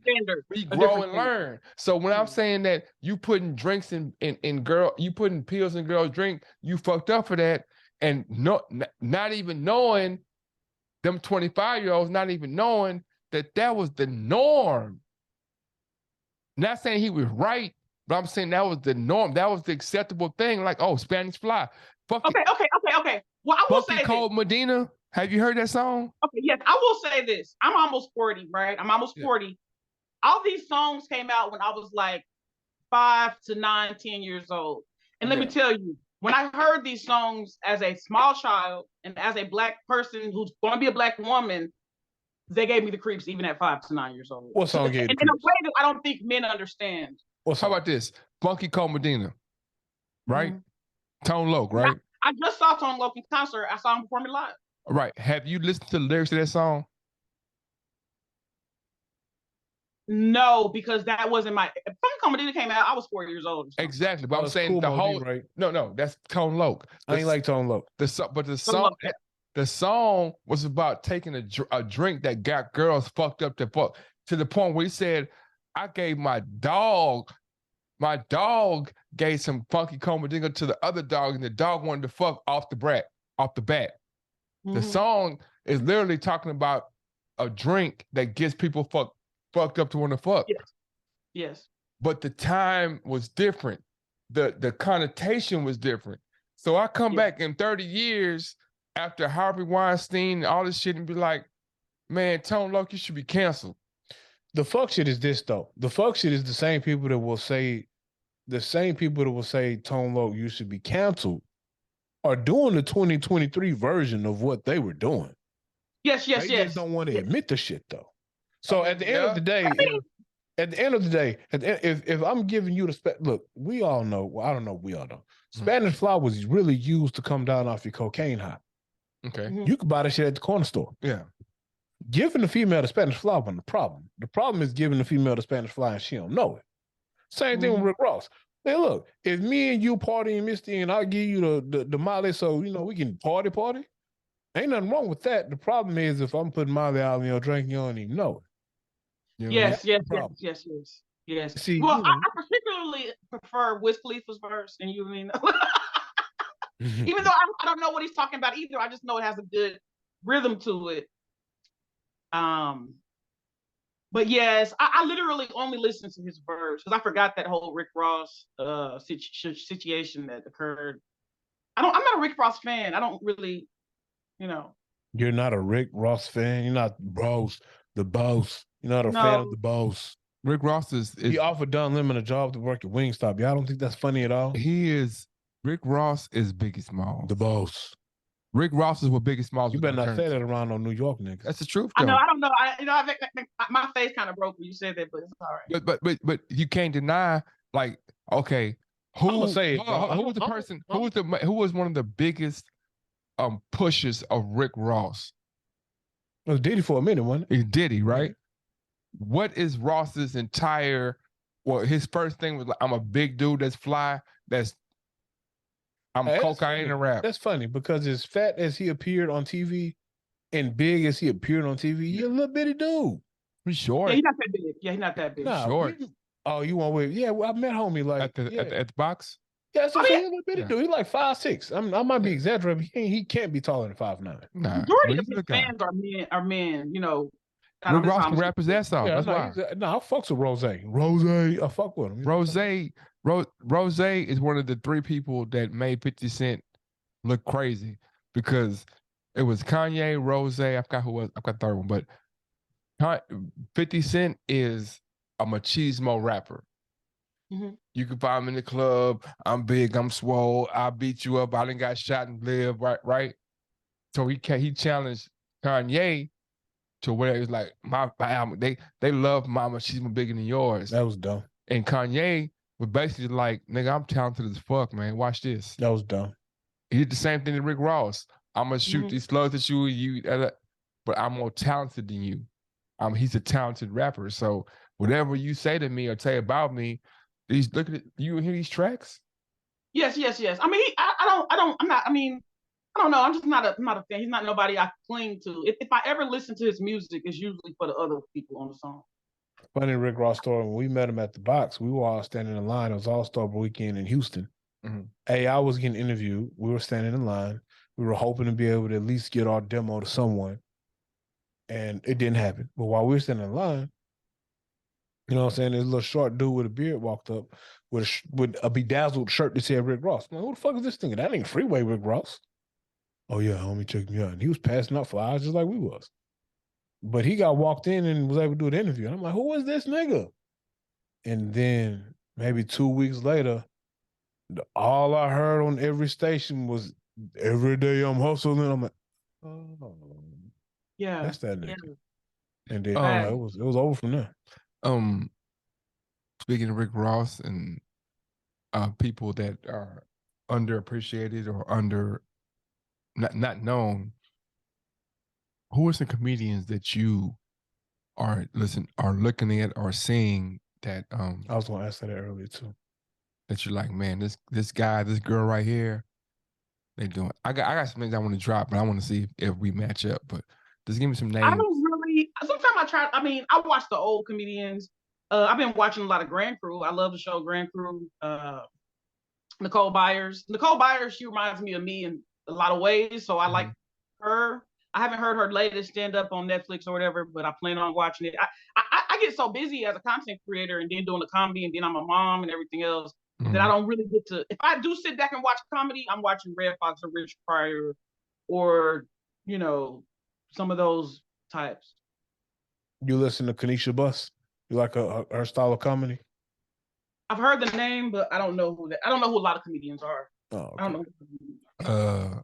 I'll just say Jamal Burton. Jamal Burton. Of course, Black Smooth, the barber. I'm here. I'm here. I'm here. Lotto Marie. Lotto Marie. I don't want to forget everybody, but it's a bunch of comedians that, you know, that are bubbling right now that I'm looking forward to seeing their progression, and, you know. Yeah, for me, I'm just trying to put down the foundation and just really learn, you know, my chops. You know, people get to saying shit like chops and sets, and yeah, you know, it's like, oh, okay. Have you ran into Roxy Hayes on your comedy tour? Roxy Hayes? You ain't heard Roxy? I know the name. I'm trying to think. Yeah, I don't know if she's from Houston. No, she's lived in Houston. Yeah, I don't know if she still lives in Houston. Yeah. She's pretty funny. She's like an anime chick too. She's pretty funny. Yeah, I wish I just, and then too, I be trying to kind of not follow them on social media because I don't want to like get one of their jokes in my head and it's like, oh, you stole that joke. It's like, no, I really didn't steal it. I just watched it. I thought it was funny, and then months later, I forgot that I had saw that. You know. And then you tell that joke, and then they want to run up on you at the. How come all the comedians, the females that we talk to when it comes to dub, are like there's a mold of the female that you talk about on the pod. You know what you mean? Like there's a mold. Like it's never no chick with one eye and, you know, saying a stub leg. It's always like, you know, some statuesque chick or some. What did you just look up? Roxy Hayes. Okay. She looks like Summer Walker. Okay. Oh, I fucks with Lulu Gonzalez too. Lulu Gonzalez? I fucks with Lulu. Trying to say she ugly or something? I'm trying to say to contrast Roxy Hayes? I don't think she ugly at all. I don't know who she is. I'm being funny right now. She be doing a lot of skits with King Batch. Is that how you say that nigga name? King Batch, yeah. Yeah, like plus, like I more get into the comedians who follow me and I follow them. You know, we follow each other. I stop following motherfuckers who don't follow me back. Not like I'm just that big of a celebrity, but it's like all they do is take up my content. What you laughing at? Another bad bitch. I'm saying all the but you know my thing though. Yeah, I love cars. Okay. Dots. Mm-hmm. Fast women who appear slightly loose. And I told you, I told this line as a married man. I walked this fine line, and I've learned how to navigate it through life. Yes. Yes, that's unique. What time is it, man? It's time for lunch. Time for lunch. I learned how to tell if somebody is gay or not. Like if I meet a guy and I don't know if he's gay or not. Yeah. Oh, you gotta ask him if you know how to spread his butt cheeks. No, I would just say I would ask him like, hey, do you like dick? Whoa, time out. Whoa, pause. First, you can't say shit like that and I got headphones on. I'm just saying that's nigga. I don't pause, my nigga. Why am I asking another man if he likes dick? I'm talking about her, not me. No, for me, because you can't just go up to someone like dick. But yeah, you can't do that. So I learned that if I say, hey, add me on Facebook, add me on whatever, a lot of times they'll just hand me their phone. Like, here, you add yourself. As soon as I get to IG, bam, everything they was looking at. If you following guys and it's like dicks and chesticles, then you know. Oh, can we see? You don't got no ding, man. For what? Chesticles, man. She said chesticles, not testicles. You said chesticles, right? Yes. See what I'm saying? That was a word, bro. She came up with a new one, chesticles. Because I tell women, let me see your breasticles all the time. But okay. Okay, so I'm gonna tell a story. Oh, not a story. I'm gonna give it. I got some new shoes, right? And you know, I never buy shoes direct from the manufacturer. Yeah, because I feel like, man, why? You get it from China direct? Sometimes. So they fake. Niggas say they fake. So I'm like, the retailer gonna put a tax on it. So I'm trying to find how I can get around the retailer's tax. Mm-hmm. So 94% of the time, you know, I get what I want. But this time, you know, I'm like, man, I don't know if I didn't read the fine print on the shoe or because I'm like, I feel like the shoe is big. Like it's like extra space in the shoe. Like the size that the 13 that says it is seems like, oh, you got the fake shoe on. It's not a fake shoe. It's a real. It's a real. It's not the fake shoe. It basically it don't have a serial number. Nigga, that's a space boot. Oh, this is a Kobe. This is that the Crazy 8? Crazy 8, yeah. You just bought a Crazy 8 recently. This is the one I bought. Maybe like when? 2 weeks ago. Definitely fake. No, maybe a month ago. Can't find a real Crazy 8 on Earth right now. I have some Kobe. I have some Kobe's too. I have Kobe's in my. When did you buy them? Huh? When did you buy them? I bought them right before this passing. Yeah, that's what I'm saying. That was probably real. Yeah, no, they definitely were. I bought them from the store.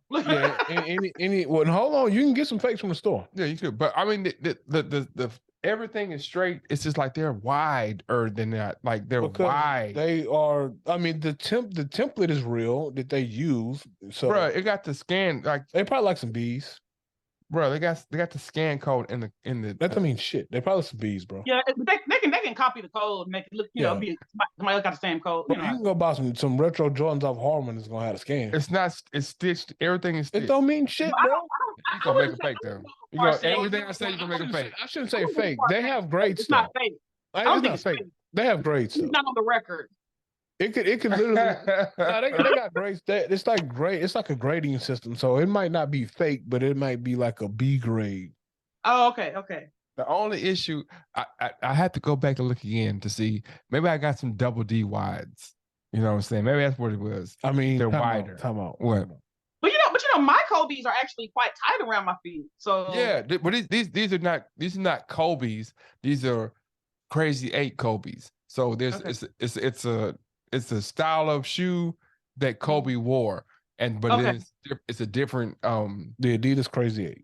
Yeah. Okay, because I got the Nike Space Shoe type one. With the the pull string. Yeah, no. These how much pay for them? If I don't want to say, man. No, I'm saying because I never pay. That's why I go through I go direct to the buyer. I mean, direct to the seller. So I'm never gonna pay more than $70 for it. So where you get your Jordan retros from? You can't give out one pair I got. No, the one pair I got them free. I ain't buying them. You get them direct from China? I only have one pair of Jordan retros. I'm talking about your shoes, the period. You get them fresh off the boat directly from China? No, like I get mine from. I go and try to find buyers that sell direct. I don't know. I couldn't tell you exactly if they come from China, but I'm saying like I ain't paid no $150. No, I'm paying $70 or less for any shoe I got. You got the under the table. If I gotta go through a buyer to a buyer, if I gotta go through regular buyer, this shit was hand stitched basically. I'm just saying. I'm being 100% honest, bro. You know I'm a shoe nigga, right? Yeah. So you know I have the buying shoes down packed, right? But you buy them through direct. Yes, but you know, I have a couple of different ways I get them. Okay, do you buy? So I'm not going factory direct like you're on. If that's I'm always trying to get back. I'm always trying to find a way to get direct. I know you're not going to a reseller. Hell, well, once, twice. Yeah, I mean, eBay, you get some good little old brand heels on it. Man, you can go directly from a private seller who's selling you some used shoes. Yeah, that too. I remember I got some Grant Hills. Well, no, before Grant Hills came back through Adidas. Grant Hill drink spray. They had I hope they were through Fila. Yeah, they had Grant Hills. Like Grant Hills, maybe 2 years ago, were like $50. Mm-hmm. And Fila came back and re-released the Grant Hill, not like $150. Yes, I noticed that. I follow a lot of shoes on eBay, especially basketball. It was like a Fila Legacy site. They came back and they revamped the Grand Hills. The Grand Hills, yeah. They came out with the original colorway, and then they added some weirdo colorways too. Exactly. But the thing about it is, like, even when they first came, they were horrible hooping shoes. They were. I had a pair. They were horrible shoes, but they were fly. They were fly as fuck. The one with the triangle, the triangle patent leather. Oh man, they were Jerry Stackhouse. Y'all remember the Jerry Stackhouse? No, I haven't seen. I ain't like them. I know what you're talking about. I know what you're talking about, but that was a look only. The kamikazes was my shit though.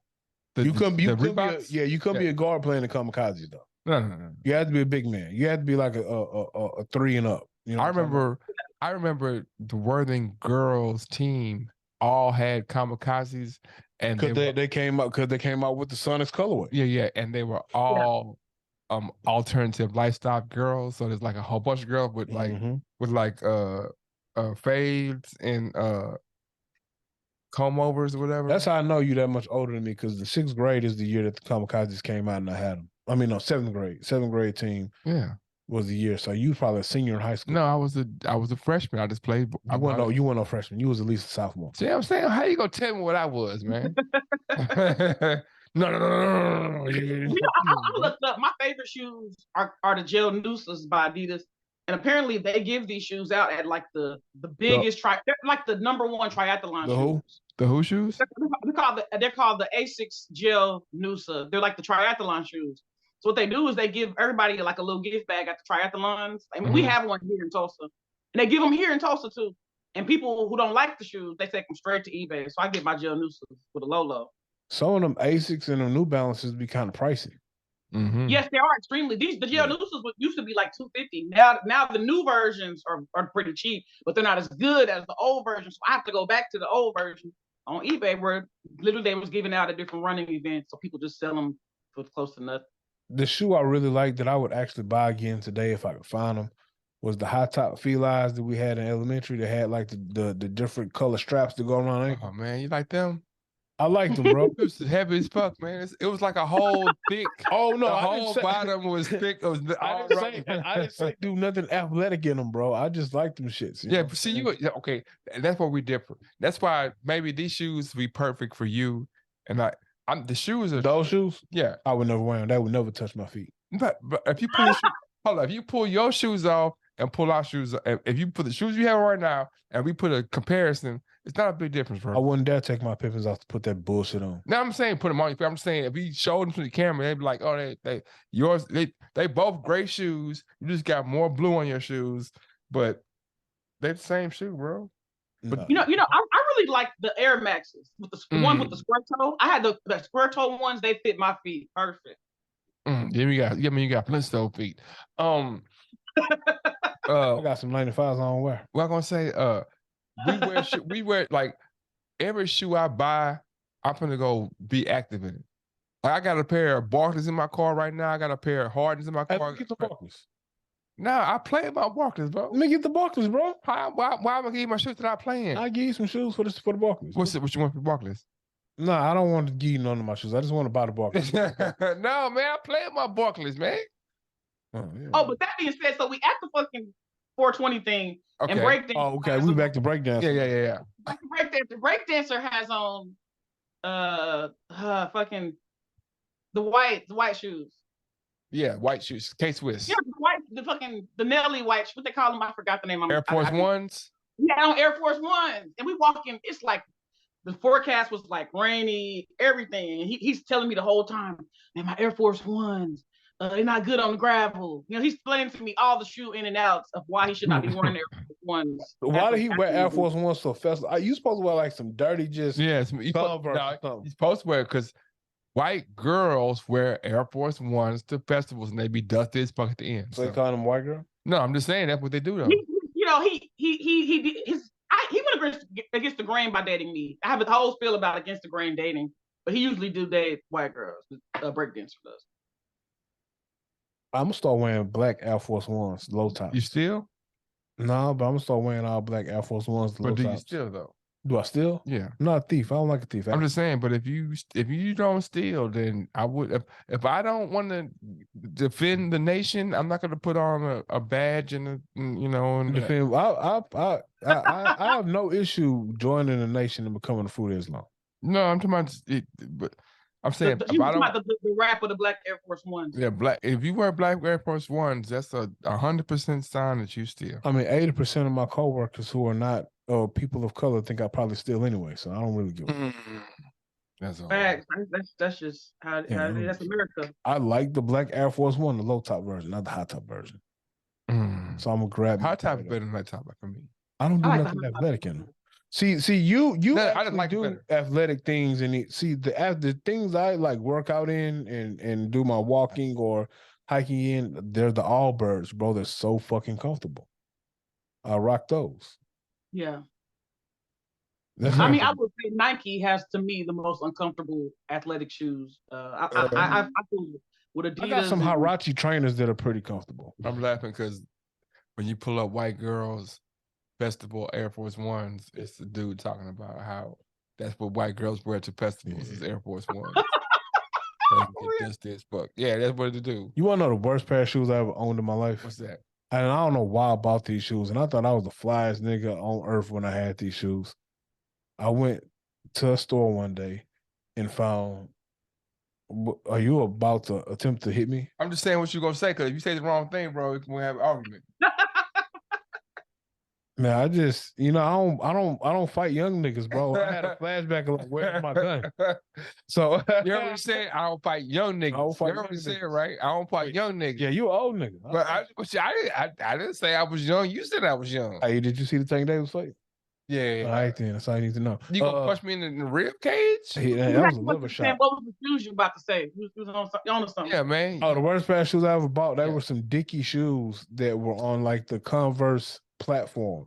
Like the Chuck Taylor platform. Bought some Dickie Converse. I bought and King hyped me. The head hyped me up too, bro. He was like, oh, them shits hard.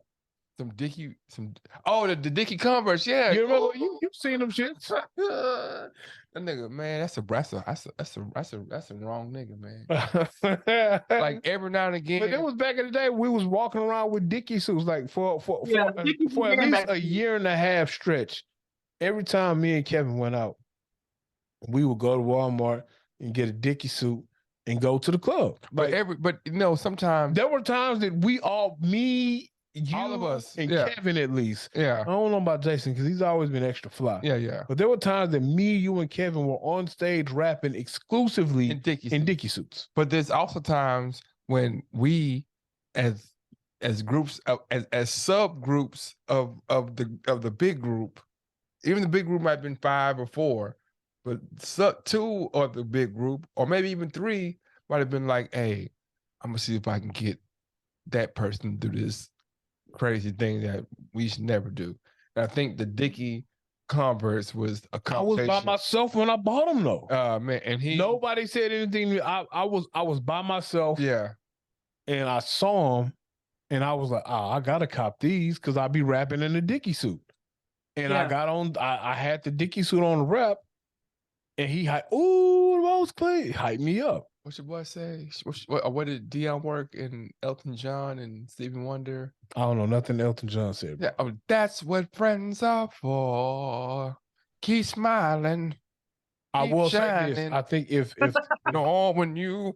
But see, the other piece is homie wear like a 14 or something, so it'd be hard to find. Like it's a 16.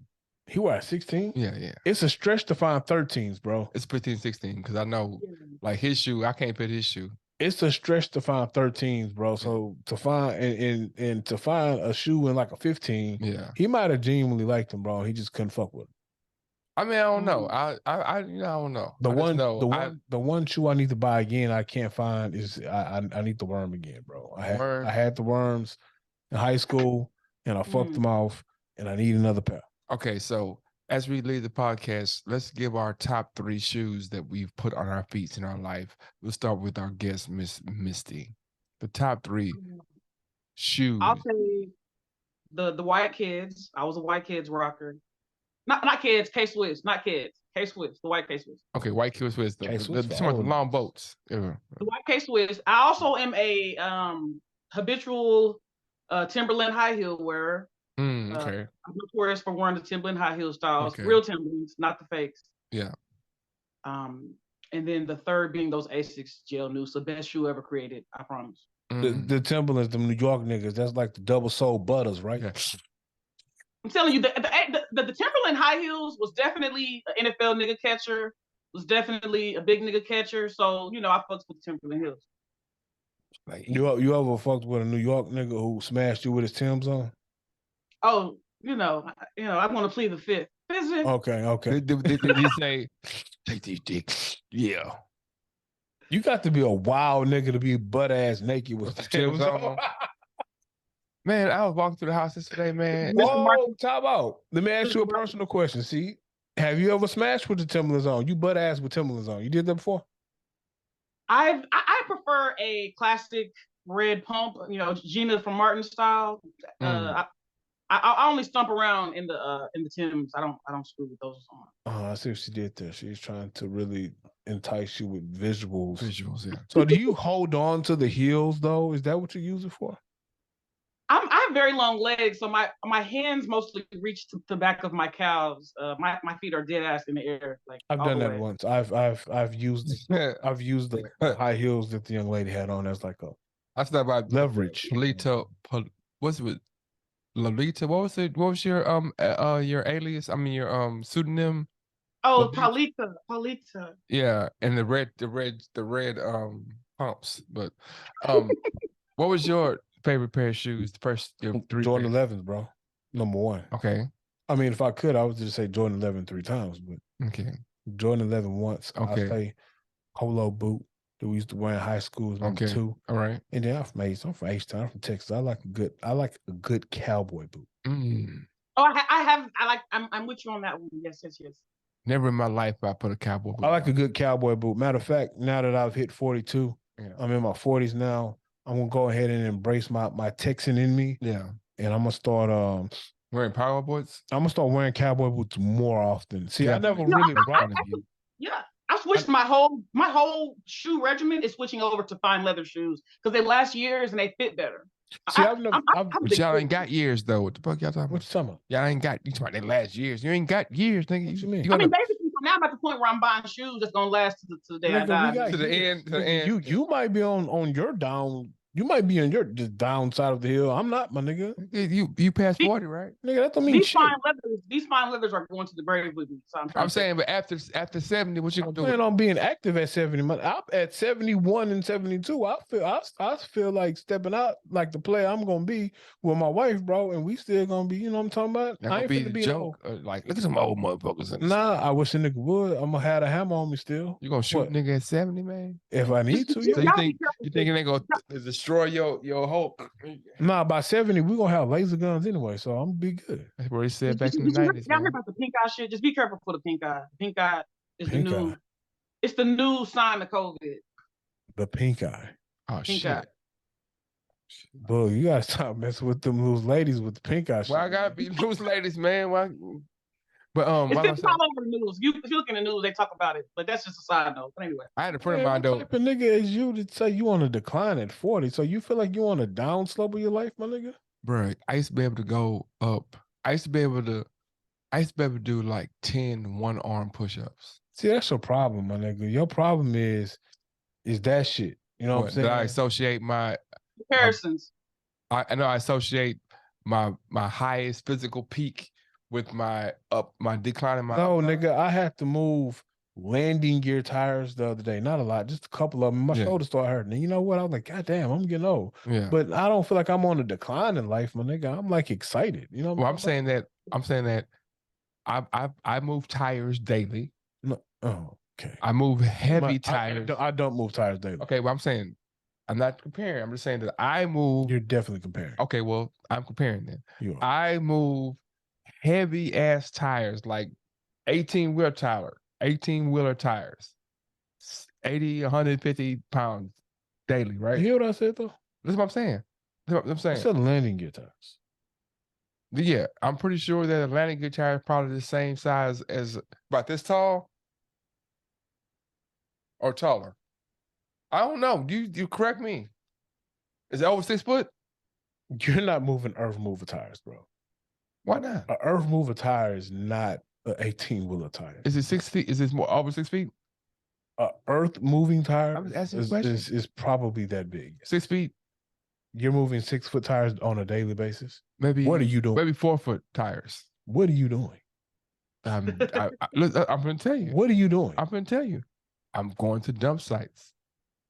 So if a dump site is going to have a 4 foot tire, a 3 foot tire, maybe, might be a couch, might be a bed, might be a dresser, the size of you. But anyway, all I'm saying is that I was saying to say that when I pick it up, I knew when I was 20, I could pick this up 20 times and not trill. And I go, oh, wow. But at 40 plus, after the first wow, I'm like, oh man, hold up, man. You're not picking up. I don't want to argue this, man. No. I'm just saying. I know what you mean. I'm throwing 1,000 pounds, maybe 2,000 pounds a day. No, I know what you mean. 5 days a week. Easy. Me being another African, like I literally wake up in the morning and if I clench my shirt too tight, the whole fucking shirt will rip off. Like I know what you mean. That superhuman strength that you have as a kid. That unnatural, like, man, I got scratches on myself I got skin pulled from me just being too strong on myself, right? Yeah. I've not experienced this. I'm an American. I'm an Akata. Like literally, when I was a little girl, I used to just want to lift cars and shit. It's just energy built up in you. See what I'm saying? He gonna say he gonna say that we moved cars before. We did move a car. That's what I'm saying. Yeah. Whose idea was it? It probably was yours. Okay. I mean, we were drunk though. But I'm saying, but you ain't never had the idea to think about this move the car. But see, we got to tell the truth about it now though. Yeah. Yes, we moved the small truck. Yes. But the other piece was we moved the small truck drunk. And the truck was on gravel. But we still moved it. Whose idea was it? We didn't pick the truck up. We kind of just pushed it on the gravel. But so whose idea was it? It was your idea. 100%. Did you think to yourself, like, man, we can move this hoe? I was drunk, so I'm pretty sure I just rolled with what you said. But I was like, you know what? Shit, I know I'm strong as fuck. If we put our strength together, we can move this shit, right? Yeah. Because I know I've moved some shit that I shouldn't move with Bo with this unnatural, whatever strength. Yeah. I don't see you maybe go. I don't even. But I mean, what's weird about the strength that you have? I have the same thing. Is in our minds we assume everybody has it. Like I have it, they have it. But the older I get, you realize it's just you. Oh, I'm getting jumped by some African. Yeah, man. I'm getting jumped by African thought process. Man, I used to go. One time we were playing. I was in college. I was a sophomore. And we had like some kind of Christian retreat somewhere. And we started playing and talking about Kung Fu. And so they were like, what you mean Kung Fu? I was like, Kung Fu. So me and this other African dude start jumping over the tables doing Kung Fu kicks. We were just playing, laughing, like, ah. And so we were jumping over 6 foot tables, doing the kick, landing and laughing. And they were like, it took us like 4 or 5 trips to understand, like, that's not nobody normal. it's not normal. Yeah. When I got on this podcast and told you that martial arts or Kung Fu originated in Africa, you told me it was cap. I mean, you told me it was cap. How many times you fought African? Oh man, I don't even know the context that Africans know what's up, man. Africans don't test me, man. So we started laughing. I mean, you laughing, but it's an African that's been sitting to the right of me. You don't know real Africans. Africans test everybody. Nah, fuck with y'all. Tell a nigga to swing and see what he do. You see why you want to swing, man? I'm just saying, I haven't had any kind of physical issues with the African. Yes, he has, man. Name one. Name one. Name one. I don't know all your lifetime, but I know that we've never had an issue with me being like, man, I'm gonna go ahead. Man, I gotta go. It's like name the African I had a No. It's just I ain't scared of you niggas, man. Look, man. We're gonna jump him. Nah, He don't even know you like. What you, don't make me start being toxic. Ain't you like 5'9"? Nah, she said she was 6 foot with thick thighs. That's what she said earlier. She said, I am 6 foot with thick thighs and I wear heels and you can hold on to them as leverage. That's what she said. But here's the gag is you do know me as I used to be 5'9.5". I had double knee surgery. Gave me like 1.5 inches or something. No bullshit. Okay. So really, it's nothing I'm gonna say. I was putting the goal up manually today. I was last 2 weeks, 3 weeks. I hate them shits. And man, it makes you realize what an inch is, man. Them shit you got to do like this. Yeah, it makes you realize like you like, man, it's 1 more inch, man. And it ain't going nowhere. And you like, dang, this is 1 more inch, man. I feel that's when the women say an inch matters. Well, I guess it does, man, because this 1 inch is killing me. Pause. Okay, but back to the lecture at hand. What happened to the shoe gag? Yeah.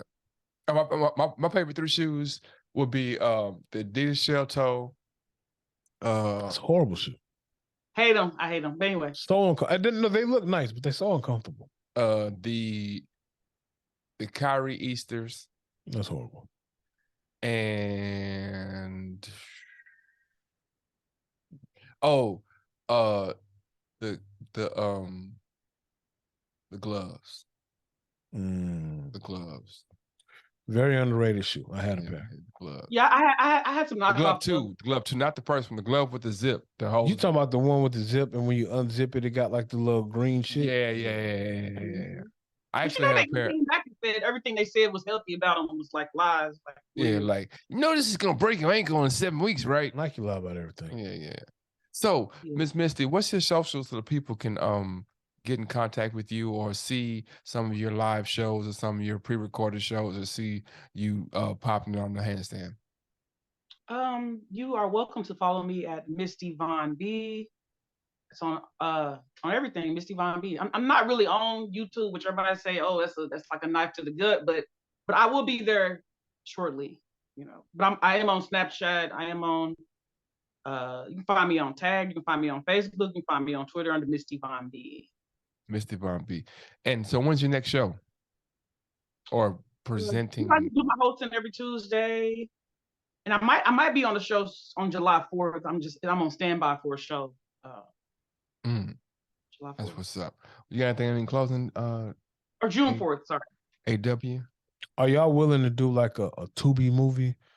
I've wrote a couple of things and I've been watching stuff on Tubi. I want to write and shoot a purposely horrible Tubi movie. Let's do it. I think we should do it.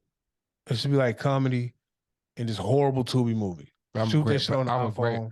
I'm a great actor though, so I can't do nothing horrible. Nah, it's gonna work out I'm telling you, it's gonna work. I'm a great actor. It's gonna be good acting, but I'm talking about, because how like you be watching Tubi and a dude would be like, "Say, woman, you took my money," and he'd have like a water gun, and he'd be like, he'd do this, and instead of a gunshot, it'd be like the screen will flash, and they'd be like, "Bang." So, and then the I've bitch never just watched fall a out. movie. I'm telling you, that shit is funny. But I was thinking like, why don't I just right around that? Why would I have to put that shit in there? That's what I was thinking. Like, put what in there? Like, instead of me putting the water gun, why don't it be like he pulled the gun and we just have like you can write around that. Like you don't have to make that shit look cheap. I don't have to like not you. I'm talking about them. No, I'm saying like you don't have to have the low budget effect. You can just the editing and the effects. Yeah. And then it's like the gun the woman he drew down on. After he shoot her, I guess he couldn't get her back for day 2. Yeah, so she was a whole nother woman. Yeah. Like that's not Brenda. Yeah, nah. So or like one dude has a crazy chick, and she was at the top of the stairs, and he missed the whole clip, and she was walking, doing this, just walking. Oh yeah. And she caught up to him too. Yeah, I watched one Tubi movie. I ain't gonna say what it is. What's the name of it? I'm not gonna say. Tell us what the name of that one Tubi movie.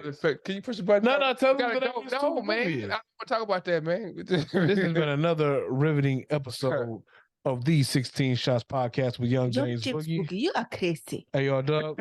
Tell me how you took it. I'm gonna tell you what I meant. And the beautiful Misty VonB, who wears red pumps when she does things that she likes to do with the people she does them with that might be a boss. and we out. No.